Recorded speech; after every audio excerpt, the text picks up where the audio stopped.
Chapter 60. Mu. Without any explanation, Tang Xiaoxi pounced into Lin Muyu's embrace. It was originally a pleasure to have two soft mounds pressed against her chest, but it was also a wound there. Lin Muyu immediately groaned, and her face started to turn pale. Are you alright? Mu. Looking at the sword wound on Lin Muyu's chest, Tang Xiaoxi, the beautiful princess, was instantly enraged. She turned around and looked coldly at Ouyangqiu. Who is this instructor Jin Xing? Beside her, Chief Deacon Lei Hong said respectfully, reporting to Princess, his name is Ouyangqiu. Ouyangqiu also recognized this beautiful girl as the legendary Duke of Tsanglan's only granddaughter. He hurriedly struggled to get up despite his injuries and knelt on the ground. This lowly one greets Princess Shi. Hua. A string of flames encircled Princess Shi's snow-white fingers. She suddenly appeared in front of Ouyangqiu in a flash, raised her 5 fingers and slapped Ouyangqiu's face. Ouyangqiu was sent flying from his original spot and fell to the ground. There was a burning 5-fingered mark on his face. Tang Xiaoxi's attack was enhanced by her martial soul, so he could be considered to have a good cultivation base since he didn't faint immediately. Lei Hong was instantly petrified. Princess, why did you beat up instructor Jin Xing? Tang Xiaoxi helped Lin Muyu up and said coldly, because he bullied my people. The other deacon at the side was Zhen Fang. Zhen Fang refuted, Princess, it's obvious that Ouyangqiu's injuries are more serious. As a sparring partner, Lin Ji actually injured an instructor. This has already violated the rules of the sacred sanctum. He should be expelled from the sacred sanctum immediately. Tang Xiaoxi turned around and said word by word, Lin Ji belongs to me, Tang Xiaoxi. Young Duke Zhen Fang, I dare you to say that again. Zhen Fang stammered for a moment, but was actually unable to say anything else. Although Zheng Fang was the only son of Divine Marquis Zheng Yifan did not have any military power during non-war times. On the other hand, Tang Xiaoxi's backer was her grandfather, Tang Lan, who held hundreds of thousands of military power in Seven Seas City. There was a world of difference in status and real power between the two. Mu, are you okay? Tang Xiaoxi put away the coldness on her face and revealed a smile that a young girl should have. She looked at Lin Muyu who was leaning against her and asked. Lin Muyu was overwhelmed by a myriad of emotions. After parting ways at Cathaya City, he knew that Tang Xiaoxi wouldn't care about him at all due to the disparity in status between him and her. Unfortunately, he was wrong. Happiness had come too suddenly. It turned out that Tang Xiaoxi cared about his safety this much. So he put on a show. Xiaoxi, I went to the dragon-seeking forest to look for you 2 days ago, but I couldn't find you. Tang Xiaoxi burst into laughter. Silly Mu, the dragon-seeking forest is so big. How did you find me? Fortunately, I found you now. How is it? I'm still better than you, right? Lin Muyu couldn't help but laugh. Princess, she is the best in the world in both literature and martial arts. Tang Xiaoxi was very happy to be coaxed. That's more like it. As she spoke, she turned around and pointed a finger at Ouyangqiu. Even though Lin Ji is only a sparring partner, you better remember that Lin Ji is a distinguished guest of our Duke of Seven Seas estate. No one is allowed to harm him, or it would be equivalent to going against Seven Seas City. Turning to look at Lei Hong, Tang Xiaoxi revealed a beautiful smile that refreshed the heart. Grandpa Lei Hong, why didn't you restrain your instructor Jin Xing? Look, the sparring partner was almost beaten to death. With such heavy injuries he was clearly trying to kill someone. Lei Hong hurriedly cupped his fists. Princess, you are right. I will do my best to supervise this matter in the future. Zhen Fang gritted his teeth. Great Deacon, we have our own rules. There's no need to compromise for the sake of a mere Seven Seas City, right? Tang Xiaoxi's face turned cold. At this moment, a person walked out from the group of royal guards behind her. It was Feng Jixing. Feng Jixing held his saber and sneered. Young Duke, I know that Ouyangqiu is your swordsmanship teacher. If he wants to kill Lin Ji, you can't get away with it, right? Zhen Fang was stunned. General Feng, why are you here? It's not just me. Feng Jixing stepped aside. Chu Huayin, who had not appeared for a long time, had a lazy smile on his face. He held a heavy sword and smiled. Young Duke, we are all friends of Lin Ji. If he has offended you in any way, please forgive him. Just treat it as giving us face. Chu Huayin. Zheng Fang gritted his teeth and said, Princess, she is so ostentatious. She actually called the commander of the Imperial Guards and Chu Huayin of the Imperial Guards over. One is a white-robed Imperial Guard, and the other is an Imperial Guard. This is clearly making me speechless, right? However, don't forget that the laws of the Empire are strict. Those who break the law will never have a good ending. You guys better behave yourselves. There's no need for you to worry, Tang Xiaoxi said indifferently. I will naturally resolve my friend's matter. However, young Duke, you should know your limits in the future. No matter what happens, as long as something happens to Lin Ji, Tang Xiaoxi will not let it go. Humph. Zhen Fang flicked his sleeves and left. Ouyang Qiu stood up resentfully, wiped the blood from his mouth and followed. Seeing them leave, Chu Huayin walked forward and patted Lin Muyu's shoulder. He laughed and said, You're really not bad. You were actually able to surpass your realm and defeat a heavenly state expert like Ouyang Qiu. Lin Muyu couldn't say anything. He was almost killed. How could he talk about such an embarrassing thing? He could only say, Sigh, I was just lucky. Otherwise, I would have been beaten up by him. Lei Hong walked forward. How are your injuries? Lin Muyu shook his head. I'm fine. Thank you for your concern, Grandpa Lei Hong. Lei Hong nodded. Then he said to the group of instructors and sparring partners, All right, it's fine now. You guys can carry on with your own cultivation. Don't mess up.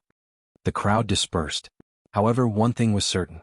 Everyone saw that Gold Star instructor Ouyang Qiu was defeated by Lin Muyu. As the #1 swordsman of the Holy Temple, Ouyang Qiu was definitely going to be humiliated. Tang Xiaoxi and Lin Muyu were reunited after a long time. There were many things that they wanted to say, but they didn't know what to say when they actually met. The courageous and decisive princess, she stood at the side, blushing. She looked at Lin Muyu speechlessly.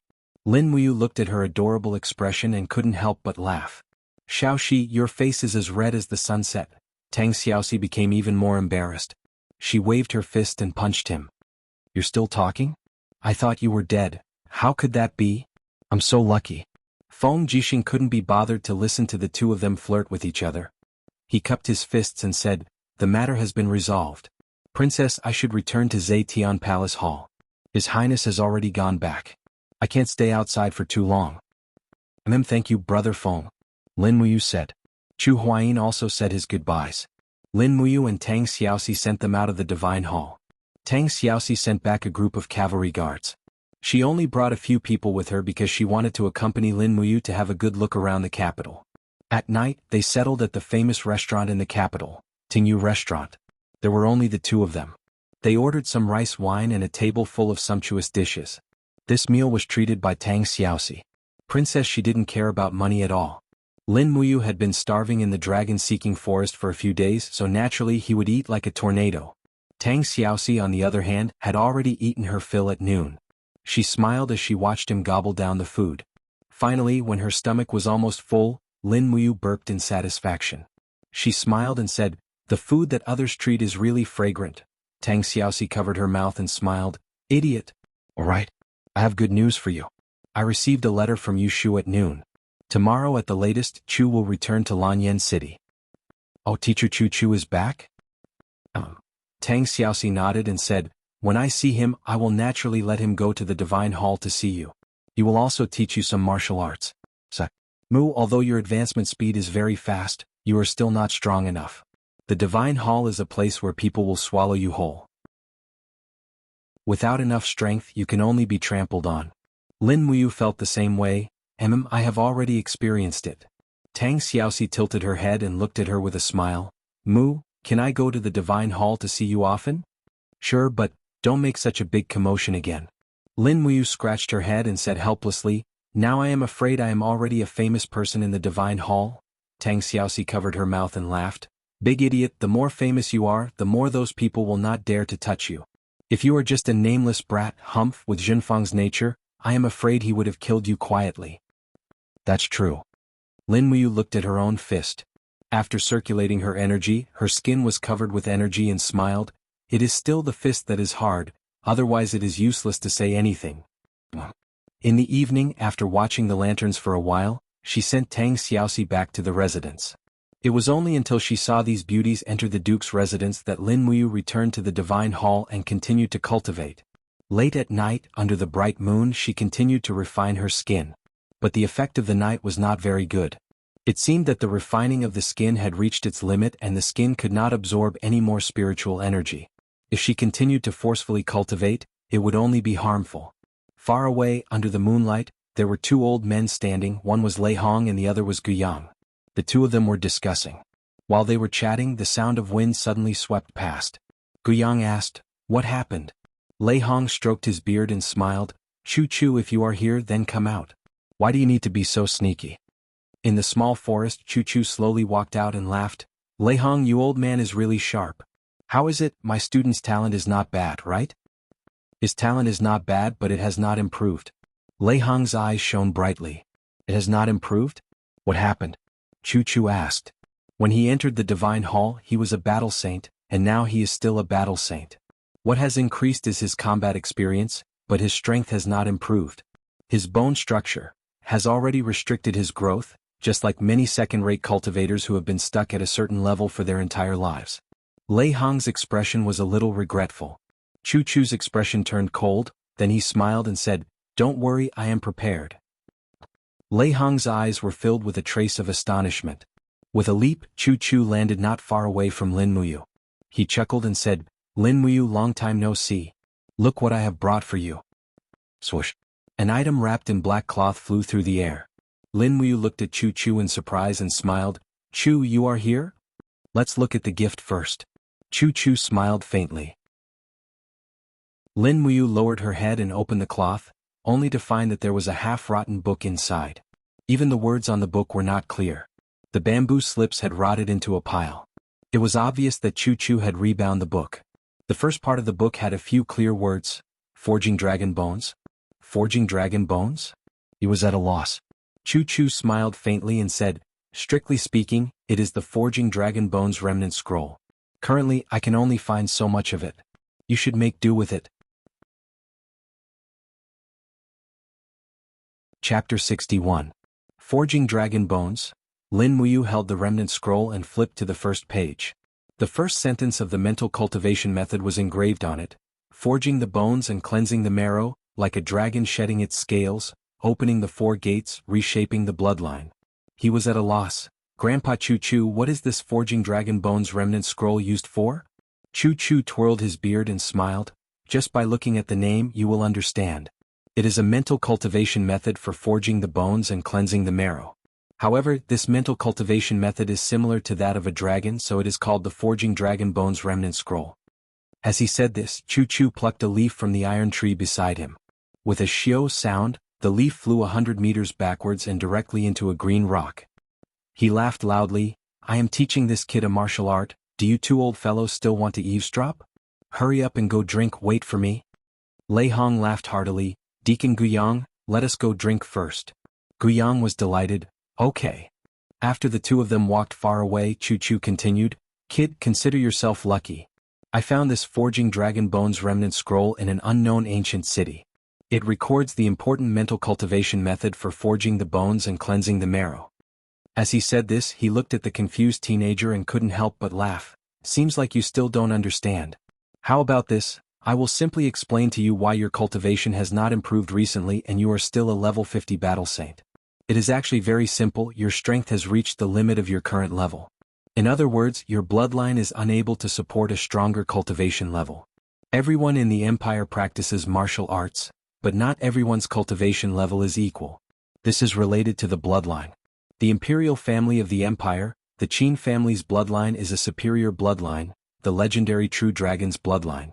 That is why the Qin family's cultivation is very easy, but you," he said with some regret, "to be honest, you are a good material for practicing martial arts, but you are not a person with a superior bloodline. Your bloodline is at most average." Lin Muyu was a little speechless. She thought to herself, "My Lin family's bloodline is actually so trashy. This is really unexpected." Chu-Chu continued, "The greatest use of this dragon forging bone remnant scroll is to temper your bones. In the world of cultivation, honing your bones is incomparably important. But for most people, honing only strengthens the bones and does not affect the essence of the marrow. This dragon forging bone remnant scroll is only a legendary martial arts manual. It is said that it can reshape one's bones and blood vessels. When that time comes, perhaps you will have a bloodline as strong as the Dragon Clan, and there will no longer be any cultivation that you cannot endure." "Ah? Is that so?" Lin Muyu was very excited as she listened. She held the Forging Dragon Bone Remnant Scroll in her hands, but she suddenly looked up at Chu-Chu and said, "Grandpa Chu-Chu, since this Forging Dragon Bone Remnant Scroll is so precious, I can't accept it. You should keep it for yourself and cultivate.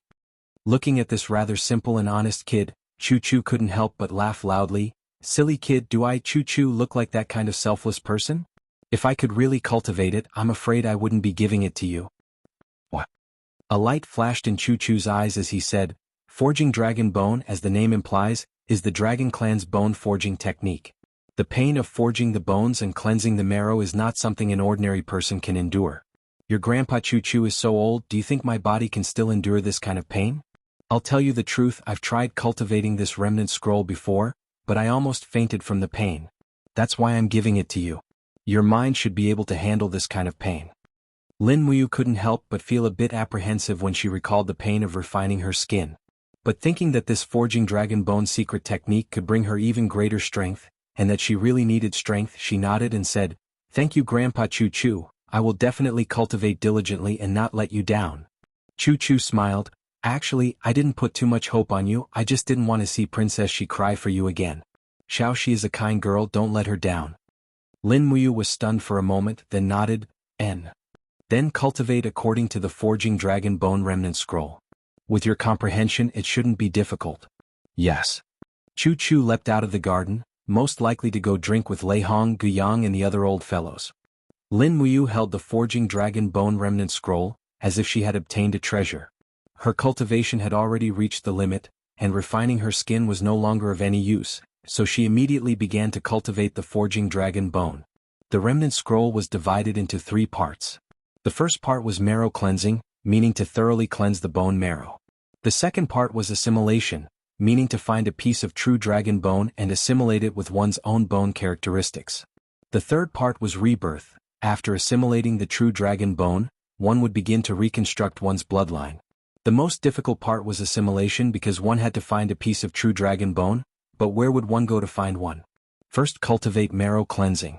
The so-called marrow cleansing referred to cultivating according to the method recorded in the Heart Sutra, transforming true qi into true inner force. True inner force would circulate throughout the entire body's bones once, but marrow cleansing required 72 cycles of circulation. The remnant scroll stated that it required 5 to 7 marrow cleansing to complete marrow cleansing, changing the entire body's bone marrow once. This was a long process. Sitting cross-legged in the grass, he slowly closed his eyes. The first step was to transform his true qi into true inner force. This was also the first chapter of the Forging Dragon Bone Remnant Scroll. It was called Refining Qi into Primary Essence. The true inner force had a stronger penetrating power, and its purity was also far superior to true qi. Just this step alone almost took Lin Muyu's life. He cultivated from night till dawn, and finally, the true qi in his body began to change subtly, becoming hot and cold. He gently opened his palm and a fiery red true qi rose up. True inner force had been refined. Continuing, he began to use true inner force to circulate throughout the entire body's bones. He could only circulate it once every 20 minutes, and what followed was a tearing pain, as if every inch of his bones was being roasted by fire. In the blink of an eye, his entire body was covered in sweat. No wonder Chu-Chu couldn't withstand this kind of pain. But Lin Muyu still bitterly endured and forcefully completed the first cycle. In the morning, a servant brought breakfast and placed it beside him. The servant respectfully said, "Sir Lin Ji, Deacon Guyang has ordered me to bring you breakfast. Please enjoy." He also said that you don't have to go to the training hall for the next few days, and just focus on your cultivation. Lin Muyu couldn't help but feel grateful. This was definitely something Chu-Chu had done for him. Otherwise, with the style of the temple, how could they let a gold star sparring master like him be idle? In the blink of an eye, a day had passed and he had also completed one cycle of the 72 cycles. As his cultivation progressed, the process became faster and faster. Luckily, there was someone to deliver his 3 meals, so he was completely immersed in his cultivation. Even the pain from the marrow cleansing seemed to have disappeared. On the 3rd day, he had completed a total of 6 cycles of the 72 cycles of cultivation, and all the bones in his body seemed to have been reborn. He slowly opened his eyes, and drops of dew dripped down from the treetops onto his shoulders. Lin Muyu couldn't help but smile. Even the clarity of his vision seemed to have improved a lot, and his ears and eyes became sharper. Even the footsteps of the servants in the distance couldn't escape his ears. This bone forging and marrow cleansing was indeed wonderful. He stood up. It only took him 3 days to complete the first scroll of the Dragon Forging Remnant Scroll. Next was the second stage, assimilation. However, the bone of a true dragon was harder to find. In the morning he found out in the temple that Chu Chu had left Lanyan City to travel again. Lei Hong, Guyang, and the others all expressed that they didn't know where to find the bone of a true dragon. Bones of a pseudo-dragon could be found, and the umbrella dragon's bones could be found in the pharmacy.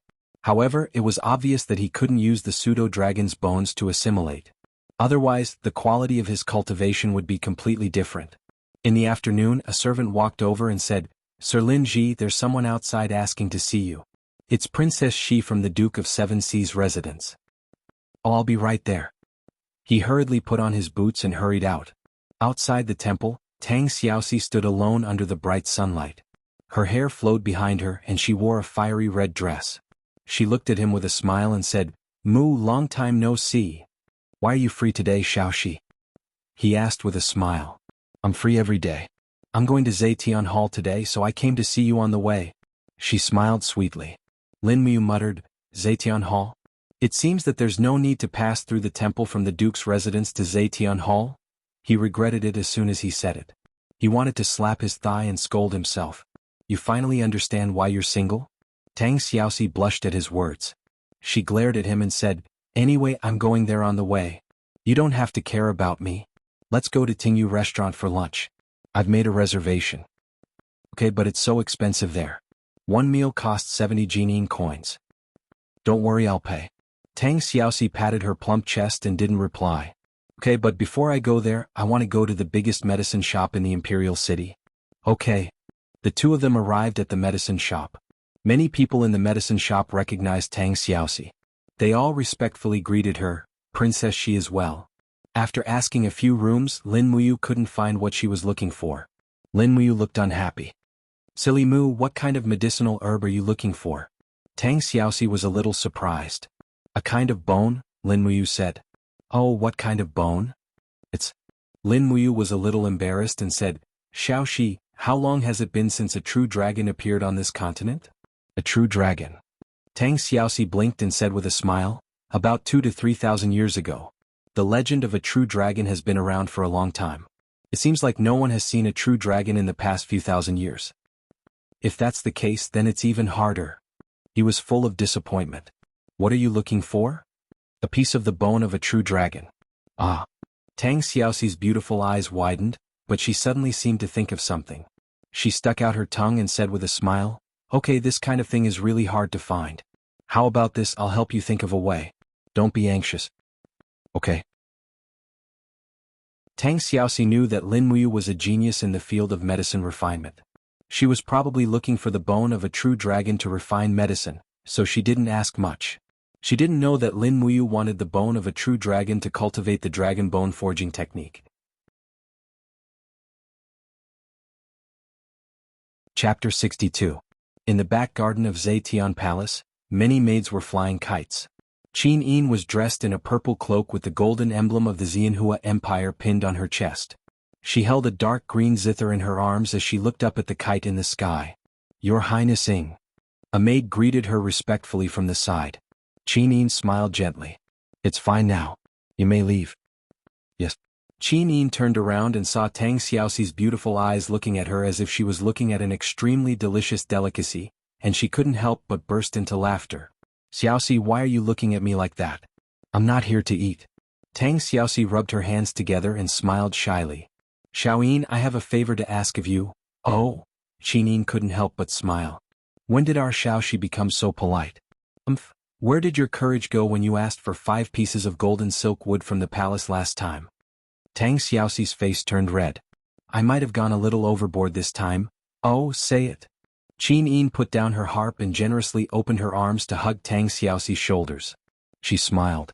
"I don't have anything I want anyway. If you say it, I will naturally do my best to help you." "Xiaoyin, do you still remember what Her Majesty the Empress gave you when you were 7 years old?" "Ah." Qin Yin was stunned. "Mother gave me the last gift." Yes. Qin Yin lowered her head and slowly unbuttoned her clothes. The golden thread extended all the way to the 2 tender pieces of flesh. There was a piece of bone about the size of a thumb hanging at the end. It was a young dragon's metatarsal, but it was a genuine 5-clawed dragon. It was passed down from generation to generation in her mother's family. This is the last thing my mother left for me. Qinyan's eyes reddened. Her mother had already passed away when she was still young, and there weren't many things left for her. Seeing Qinyan's eyes turning red, Tang Xiaoxi panicked. Xiaoyin, don't cry. I don't want it anymore. Qinyan pursed her red lips and said, although this true dragon bone is precious, but if Xiaoxi really needs it, I'm willing to give it to you. After all, it's just a gift to me. Really? Tang Xiaoxi blinked her beautiful eyes, but she felt that she was going a little overboard, so she shook her head and said, forget it, I don't want it anymore. Qinyan smiled and lifted her long hair. She took the pendant from her neck and said, all right, I'll give it to you. You are my best sister, a sister for life. Don't I still have the zither that mother left me? Moreover, as long as Xiaoxi is happy, the spirit of my mother in heaven will also be gratified, right? Tang Xiaoxi held the dragon bone that was still warm from Qinyan's body, feeling apologetic and grateful. She pouted and said, Xiaoyin, I will treat you well for life and I will never leave you. Yes, me too. In the afternoon, a white horse stopped in front of the temple. Tang Xiaoxi entered the temple with the true dragon bone that Qinyan had given her. She found Lin Muyu who was sparring with her. The Silver Star instructor immediately left respectfully. He knew that Tang Xiaoxi had something to discuss with Lin Muyu, so he didn't dare to be a third wheel. Princess, she was the second most beautiful woman in the imperial capital, and the beloved daughter of Tang Lan of the Seven Seas City. She was temperamental and he couldn't afford to offend her. This is really the true dragon bone? Lin Muyu held the pendant in her hands, finding it hard to believe. This metatarsal looked simple and ordinary, and didn't look like a dragon bone. Tang Xiaoxi's eyes immediately turned red, and she felt extremely wronged. In order to obtain this true dragon bone, I'm willing to give up everything. You heartless fellow, you actually doubt that this isn't the true dragon bone. Lin Muyu hurriedly smiled apologetically. Thank you, Xiaoxi. Thank you so much. Where did you get this true dragon bone? Must be very expensive. I heard from Grandpa Lei Hong of the temple that the true dragon on the continent has long been extinct, and the true dragon bone has also disappeared with the passage of time. It's impossible to find a complete true dragon bone. You don't need to ask where I got it. Tang Xiaoxi blinked and said, Mu, what do you want this true dragon bone for? To refine medicine? Lin Muyu didn't want the remnant scroll of the forging dragon bone to spread, so she smiled and said, it's a secret, I'll tell you in the future. Tang Xiaoxi was instantly unhappy and she lightly pouted. So petty. If you don't want to tell me, then forget it. I'm going back to cultivate. When I'm free, I'll visit you at the Duke's mansion. When? Tang Xiaoxi was a little excited. When I'm free. Bastard. After sending off Princess Shi, a few sparring partners and instructors nearby all looked at her with ambiguous and jealous gazes. It was no wonder that the naturally beautiful Tang Xiaoxi, a rare peerless beauty, would actually show such favor to a mere temple employee like Lin Muyu. How could they not be envious and jealous? These instructors and sparring partners felt that the heavens were too unfair, and all the favor had landed on this brat, Lin Ji. Holding the dragon bone in his hand, Lin Muyu happily thought about when to refine it. At this moment, Raham entered the training hall and went straight to the training room where Lin Muyu was. With a calm expression, he smiled and said, Lin Ji, I'm here to see you. How's your cultivation going? Thank you for your concern, Grandpa Raham. Everything is normal. He answered truthfully. Oh. Raham lowered his voice and smiled. Have you comprehended the remnant scroll of the forging dragon bone? I've comprehended less than half. Is that so? Raham nodded and muttered to himself. He took out a black key and gave it to him. Here, this is for you. Oh, what's this? A secret room in the backyard. Many Gold Star instructors have their own private secret training rooms where they won't be disturbed. You also need a quiet environment to cultivate the remnant scroll of the forging dragon bone, so this secret room is temporarily for you to use. Use it well and don't waste the temple's resources. Lin Muyu was extremely grateful. Thank you, Grandpa Raham. You're welcome. If it wasn't for that old fellow Choo Choo's face, I wouldn't have made an exception to let sparring partners have their own private secret rooms. The afternoon training session was naturally cancelled. When Lin Muyu arrived at the secret room in the backyard, he was shocked. Although it was called a secret room, it was actually a courtyard. It was more luxurious than the 3 bedrooms and 2 living rooms. The secret room was fully equipped with daily necessities, and every secret room was equipped with a servant to take care of the practitioner's daily necessities. After entering the secret room, he immediately locked the stone door. He sat cross-legged on the stone bed. This kind of design was reasonable. Many experts who cultivated in the law of fire could not cultivate on a normal bed, or else they would burn the bed. Lin Muyu's cultivation direction was uncertain. The lightning strike was based on the law of lightning, while the green rock armor was based on the law of rock. But if the chi was strong enough, it could also produce flames, so it was better to sit on the stone bed. With a gentle push, the true dragon bone immediately floated in front of his chest. He gently untied the golden thread that was tied to the dragon bone and put it in his arms. He then began to use his chi to feel the power in the dragon bone. Just as Lin Muyu was focusing all her attention on the dragon bone, she suddenly felt a splitting pain in her head. Following that, she heard the roar of a divine dragon and a vast dragon aura surrounding her body. She felt as if her entire body was being burned by the dragon's flames, and the heart-wrenching pain was unbearable. Lin Muyu let out a cry of pain, but she forced herself to stay focused and continued to pry into the secrets of the dragon bone. Although his eyes were closed, his eye could feel the scene. In the chaos, the flames were burning. He saw a young golden dragon struggling in the endless purgatory magma, letting out roars. This was probably the scene when the young dragon died. The young dragon's roar had already turned into a mournful cry, and then its body slowly turned into a pool of blood in the magma. Only a part of the dragon's claw was left clinging to the rock. As time passed, the dragon's claw slowly weathered and finally, only a metatarsal bone was left. It was the metatarsal bone in front of him. Lin Muyu let out a long sigh. He finally understood the origin of this metatarsal bone, and also understood the memory and power contained in this dragon bone. This young dragon had stored almost all of its dragon power in this metatarsal bone. If he really refined this metatarsal bone, it would be equivalent to refining the power of a young five-clawed dragon. He took a deep breath and began to use his chi to peel off the structure of the dragon bone, releasing the dragon power within. However, his chi was like water in a stream, constantly attacking the rock that was the dragon bone, but he could not break it. After more than an hour, there was still no progress. Did he really have to use the crafting cauldron? He slowly shook his head and raised his palm. Flames quickly enveloped his body and the dragon bone. The huge cauldron had already been opened. Something that could not be done with chi, the crafting cauldron should be able to do. Light the fire. With his order, the crafting cauldron let out a low whistle, and raging flames lingered around the dragon bone. The extremely penetrating flames only burned for less than 10 minutes, and the dragon bone began to peel off. With a dragon's roar, strands of golden dragon power slowly lingered around Lin Muyu's body, and then continuously seeped into her body. When the dragon power entered her skin, flesh and blood, Lin Muyu felt an extremely intense burning pain, but that was not the main point. When the dragon power touched her bones and began to temper and fuse with them, the piercing pain was completely unbearable for Lin Muyu. Her body was instantly covered in sweat, and her clothes and pants were immediately soaked. However, the pain was far more than that.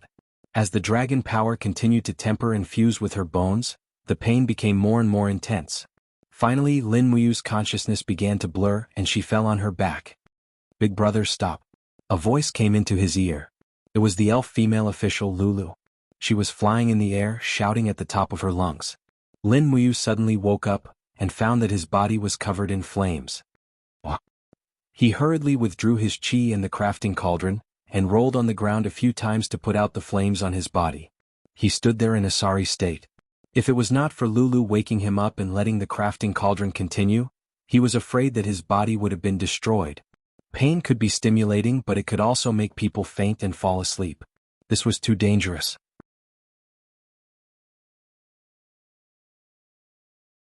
Chapter 63. Her scalp tingling, Lin Muyu touched the slightly charred true dragon bone with lingering fear. She turned to look at Lulu and said, "Thank you, Lulu. If it wasn't for you, I'm afraid Big Brother would already be dead." Lulu had a reproachful look on her face. "Big Brother, you're taking too much of a risk. Your pain has already awakened me from my slumber. You can't cultivate here anymore. It's better to give up on the forging dragon bone remnant scroll." "No," Lin Muyu was resolute. "This true dragon bone was obtained by Shaoxi with great difficulty. It can't be wasted. Moreover, I need the dragon forging bone remnant scroll to reconstruct my bloodline. This risk must be taken. Lulu, don't stop me, I've already made up my mind." Lulu was somewhat helpless. Then what does Big Brother plan to do? If you continue on like this, you'll be killed by this evil mental cultivation method. Actually, Lin Muyu muttered to herself, a thought flashing through her mind. It's not that my body can't withstand this kind of pain, it's that my mind can't withstand the powerful dragon force and will collapse. Therefore, as long as I don't faint, there should still be hope to refine this true dragon bone. Lulu was dumbfounded. Big Brother, you want to use the spirit concentration powder? Yes. The spirit concentration powder was a level 9 medicine. It could condense a person's mind and make it last for a long time. It could resist the negative effects of lethargy and fainting. The only harm was that the side effects were relatively large. After using the spirit concentration powder, one would not be able to sleep for about 3 to 5 days. At dusk, Lin Muyu came alone to the Imperial City's medicine shop to search for the herbs needed for the spirit concentration powder. There were a total of 3 types. She still had some heart-calming grass. She still had some spirit-calming grass, which was relatively common and not expensive. The most important was the ice-congealing flower. This plant could absorb the cold in the air and bloom flowers that would freeze over. This kind of flower could maintain its frozen state even under the scorching sun. It was extremely magical. What? You want the ice-congealing flower? The shopkeeper looked at him in shock and said, "The ice-congealing flower is a forbidden medicine, my lord. Although you are a member of the Holy Cathedral, the ice-congealing flower was listed as a forbidden medicine by the Empire 300 years ago." "A what?" The shopkeeper smiled. "That's because the congealing ice flower has a powerful stimulating effect. It can make the user's heart surge with excitement. Even if the user were to have sex with more than 10 women in one night, it would not be a problem.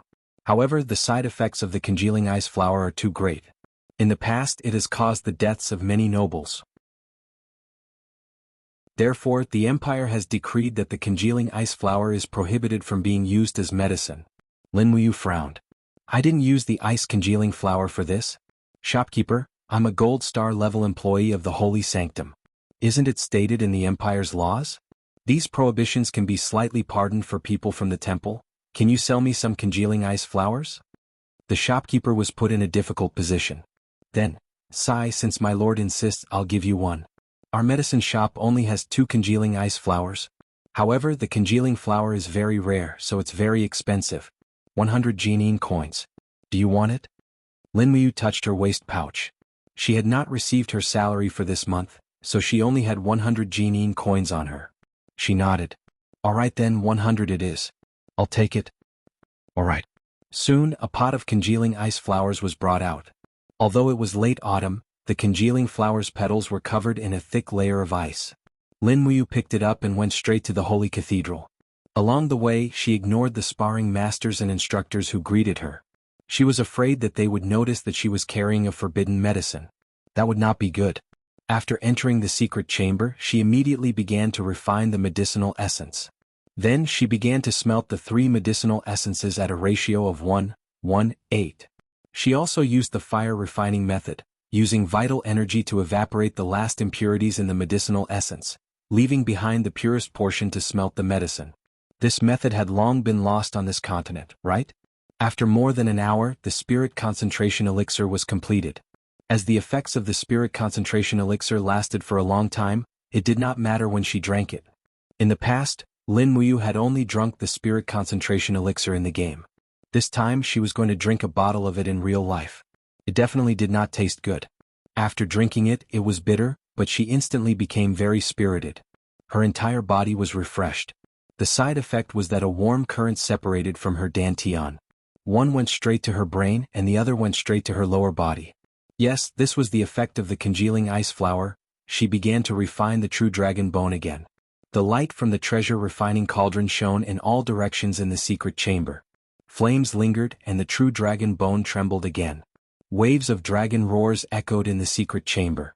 Lin Muyu closed her eyes and slowly controlled her vital energy to refine the true dragon bone. An endless stream of dragon power once again seeped into her body, reshaping her bones during the process of bone tempering. A huge wave of pain struck her and she instantly howled.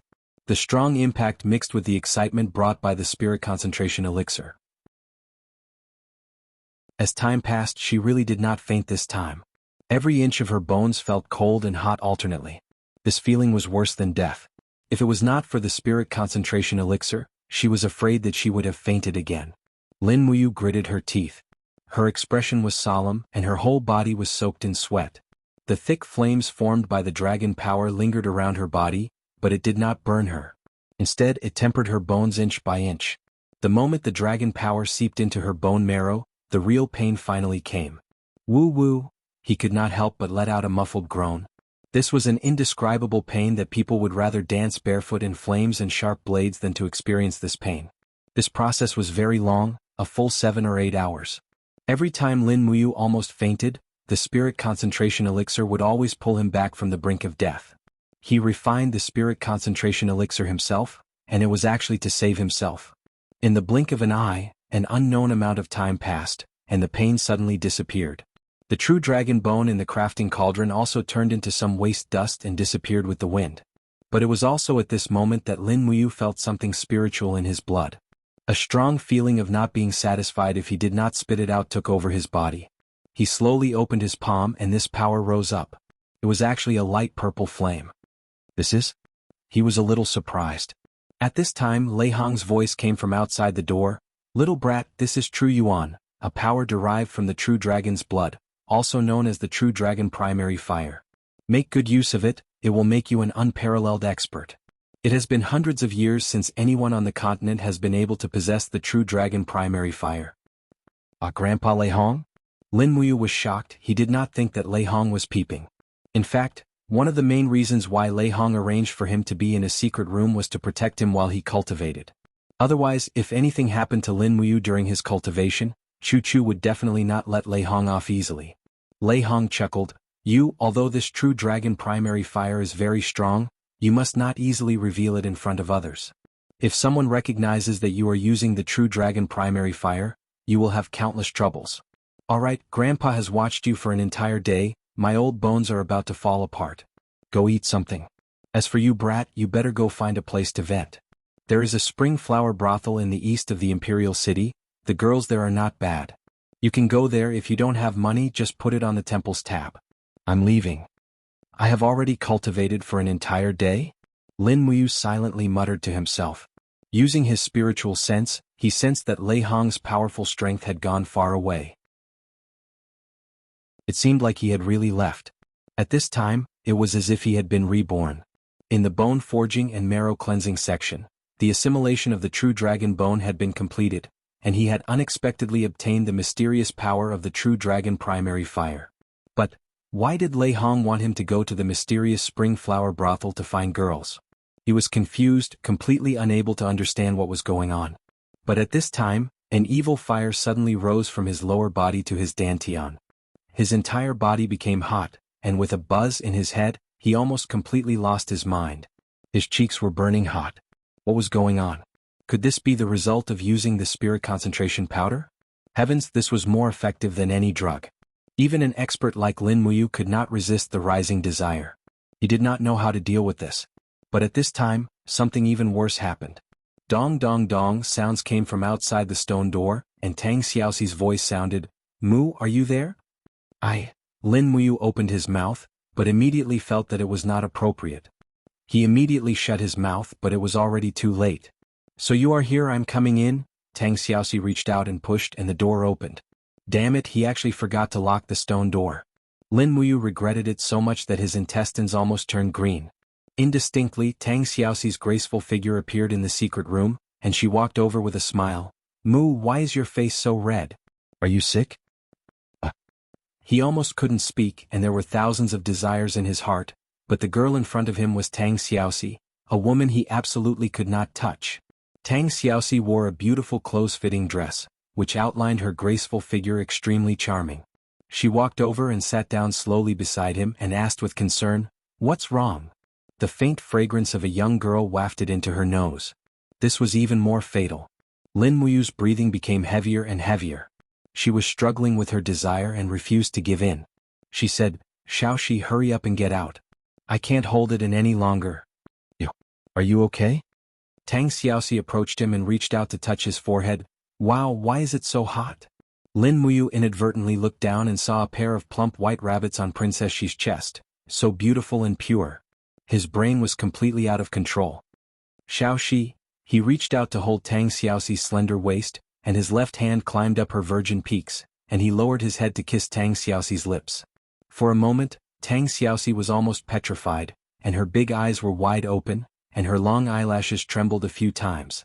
Lin Muyu's kiss on her lips was hot, and this feeling seemed to be irresistible.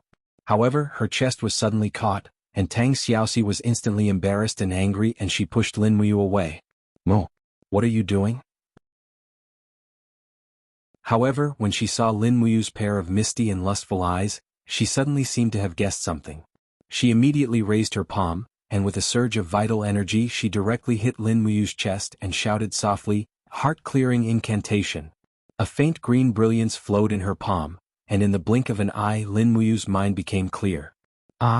He was completely freed from the side effects of the spirit concentration powder, and his mind was clear, and he knew what had just happened.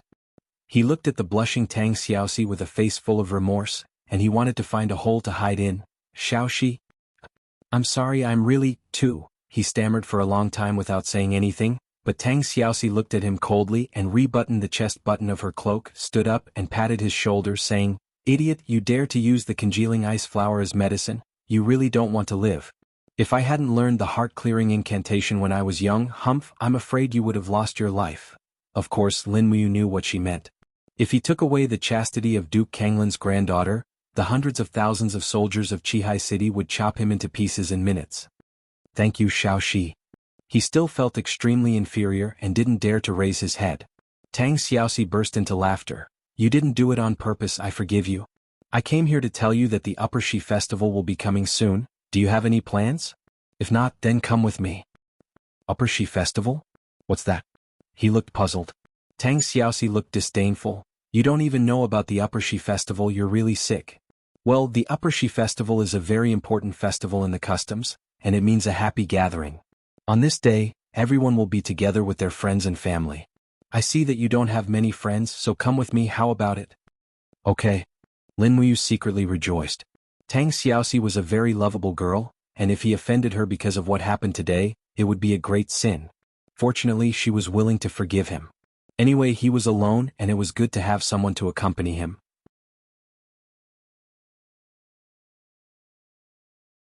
Chapter 64. On the side of the street, a beautiful girl dressed in luxurious clothes was sitting in an inconspicuous venison restaurant. It was Tang Xiaoxi. She held a fork in her hand and was full of interest towards a plate of venison. Lin Muyu sat opposite her and rubbed her hands together shyly. "Xiaoxi, can I tell you something?" "Yes, what is it?" "Lend me some money?" "Borrow money?" Tang Xiaoxi couldn't help but smile. She tilted her head and looked at him teasingly. "Mu, just how poor are you that you want to borrow money from me? Most of the sparring partners in the Holy Cathedral are poor. You know that." Lin Muyu was a little embarrassed. "Also, I really need money urgently. I will definitely be able to pay you back soon. Don't worry about that. I will definitely pay you back within 7 days." "All right then," Tang Xiaoxi pouted. "Tell me, how much do you want?" Lin Muyu raised 2 fingers. "This much." You're asking for too much. You want 20,000 Jianghu coins?" Tang Xiaoxi was stunned. "No, it's only 2,000. Lin Muyu wanted to die. "That's more like it." Tang Xiaoxi reached into her pocket and took out 2 heavy coins. She threw them to him and smiled. "Take it." Clack. The 2 transparent coins rolled on the table twice and stopped. They were crystal coins that were almost transparent. They had been carved with very fine craftsmanship, and the Empire's emblem was clearly visible on them. However, these 2 coins were worth 2,000 Jianghu coins? Lin Muyu picked one up and weighed it in her hand. She couldn't help but laugh. "Xiaoxi, don't tease me. What is this? Is it worth 2,000 Jianghu coins? Can't be." Tang Xiaoxi raised her eyebrows and stared at him as if he was a country bumpkin. "Mu, you really are from the countryside. You haven't even seen diamond coins before. 1 diamond coin is equivalent to 1,000 gold coins. This is something that every citizen of the Empire knows." On the side, the waiter of the venison restaurant was stunned. "This young lady actually has diamond coins. This is the first time I've seen diamond coins." It said that ordinary people can't even afford to use this kind of diamond coins. Only those high officials and nobles would use diamond coins.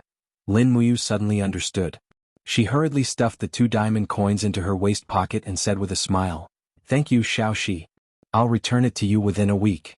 Moreover, I'll return 3,000 Jianghu coins to you. How about it? Tang Xiaoxi smiled happily. Wow, you can make money? Okay, I was just worried about not having enough pocket money. Alright, it's a deal. In the afternoon, Lin Muyu took 2 diamond coins to the medicine shop in the Imperial Capital Chamber of Commerce. She walked into the largest medicine shop and said bluntly, I want to see your manager.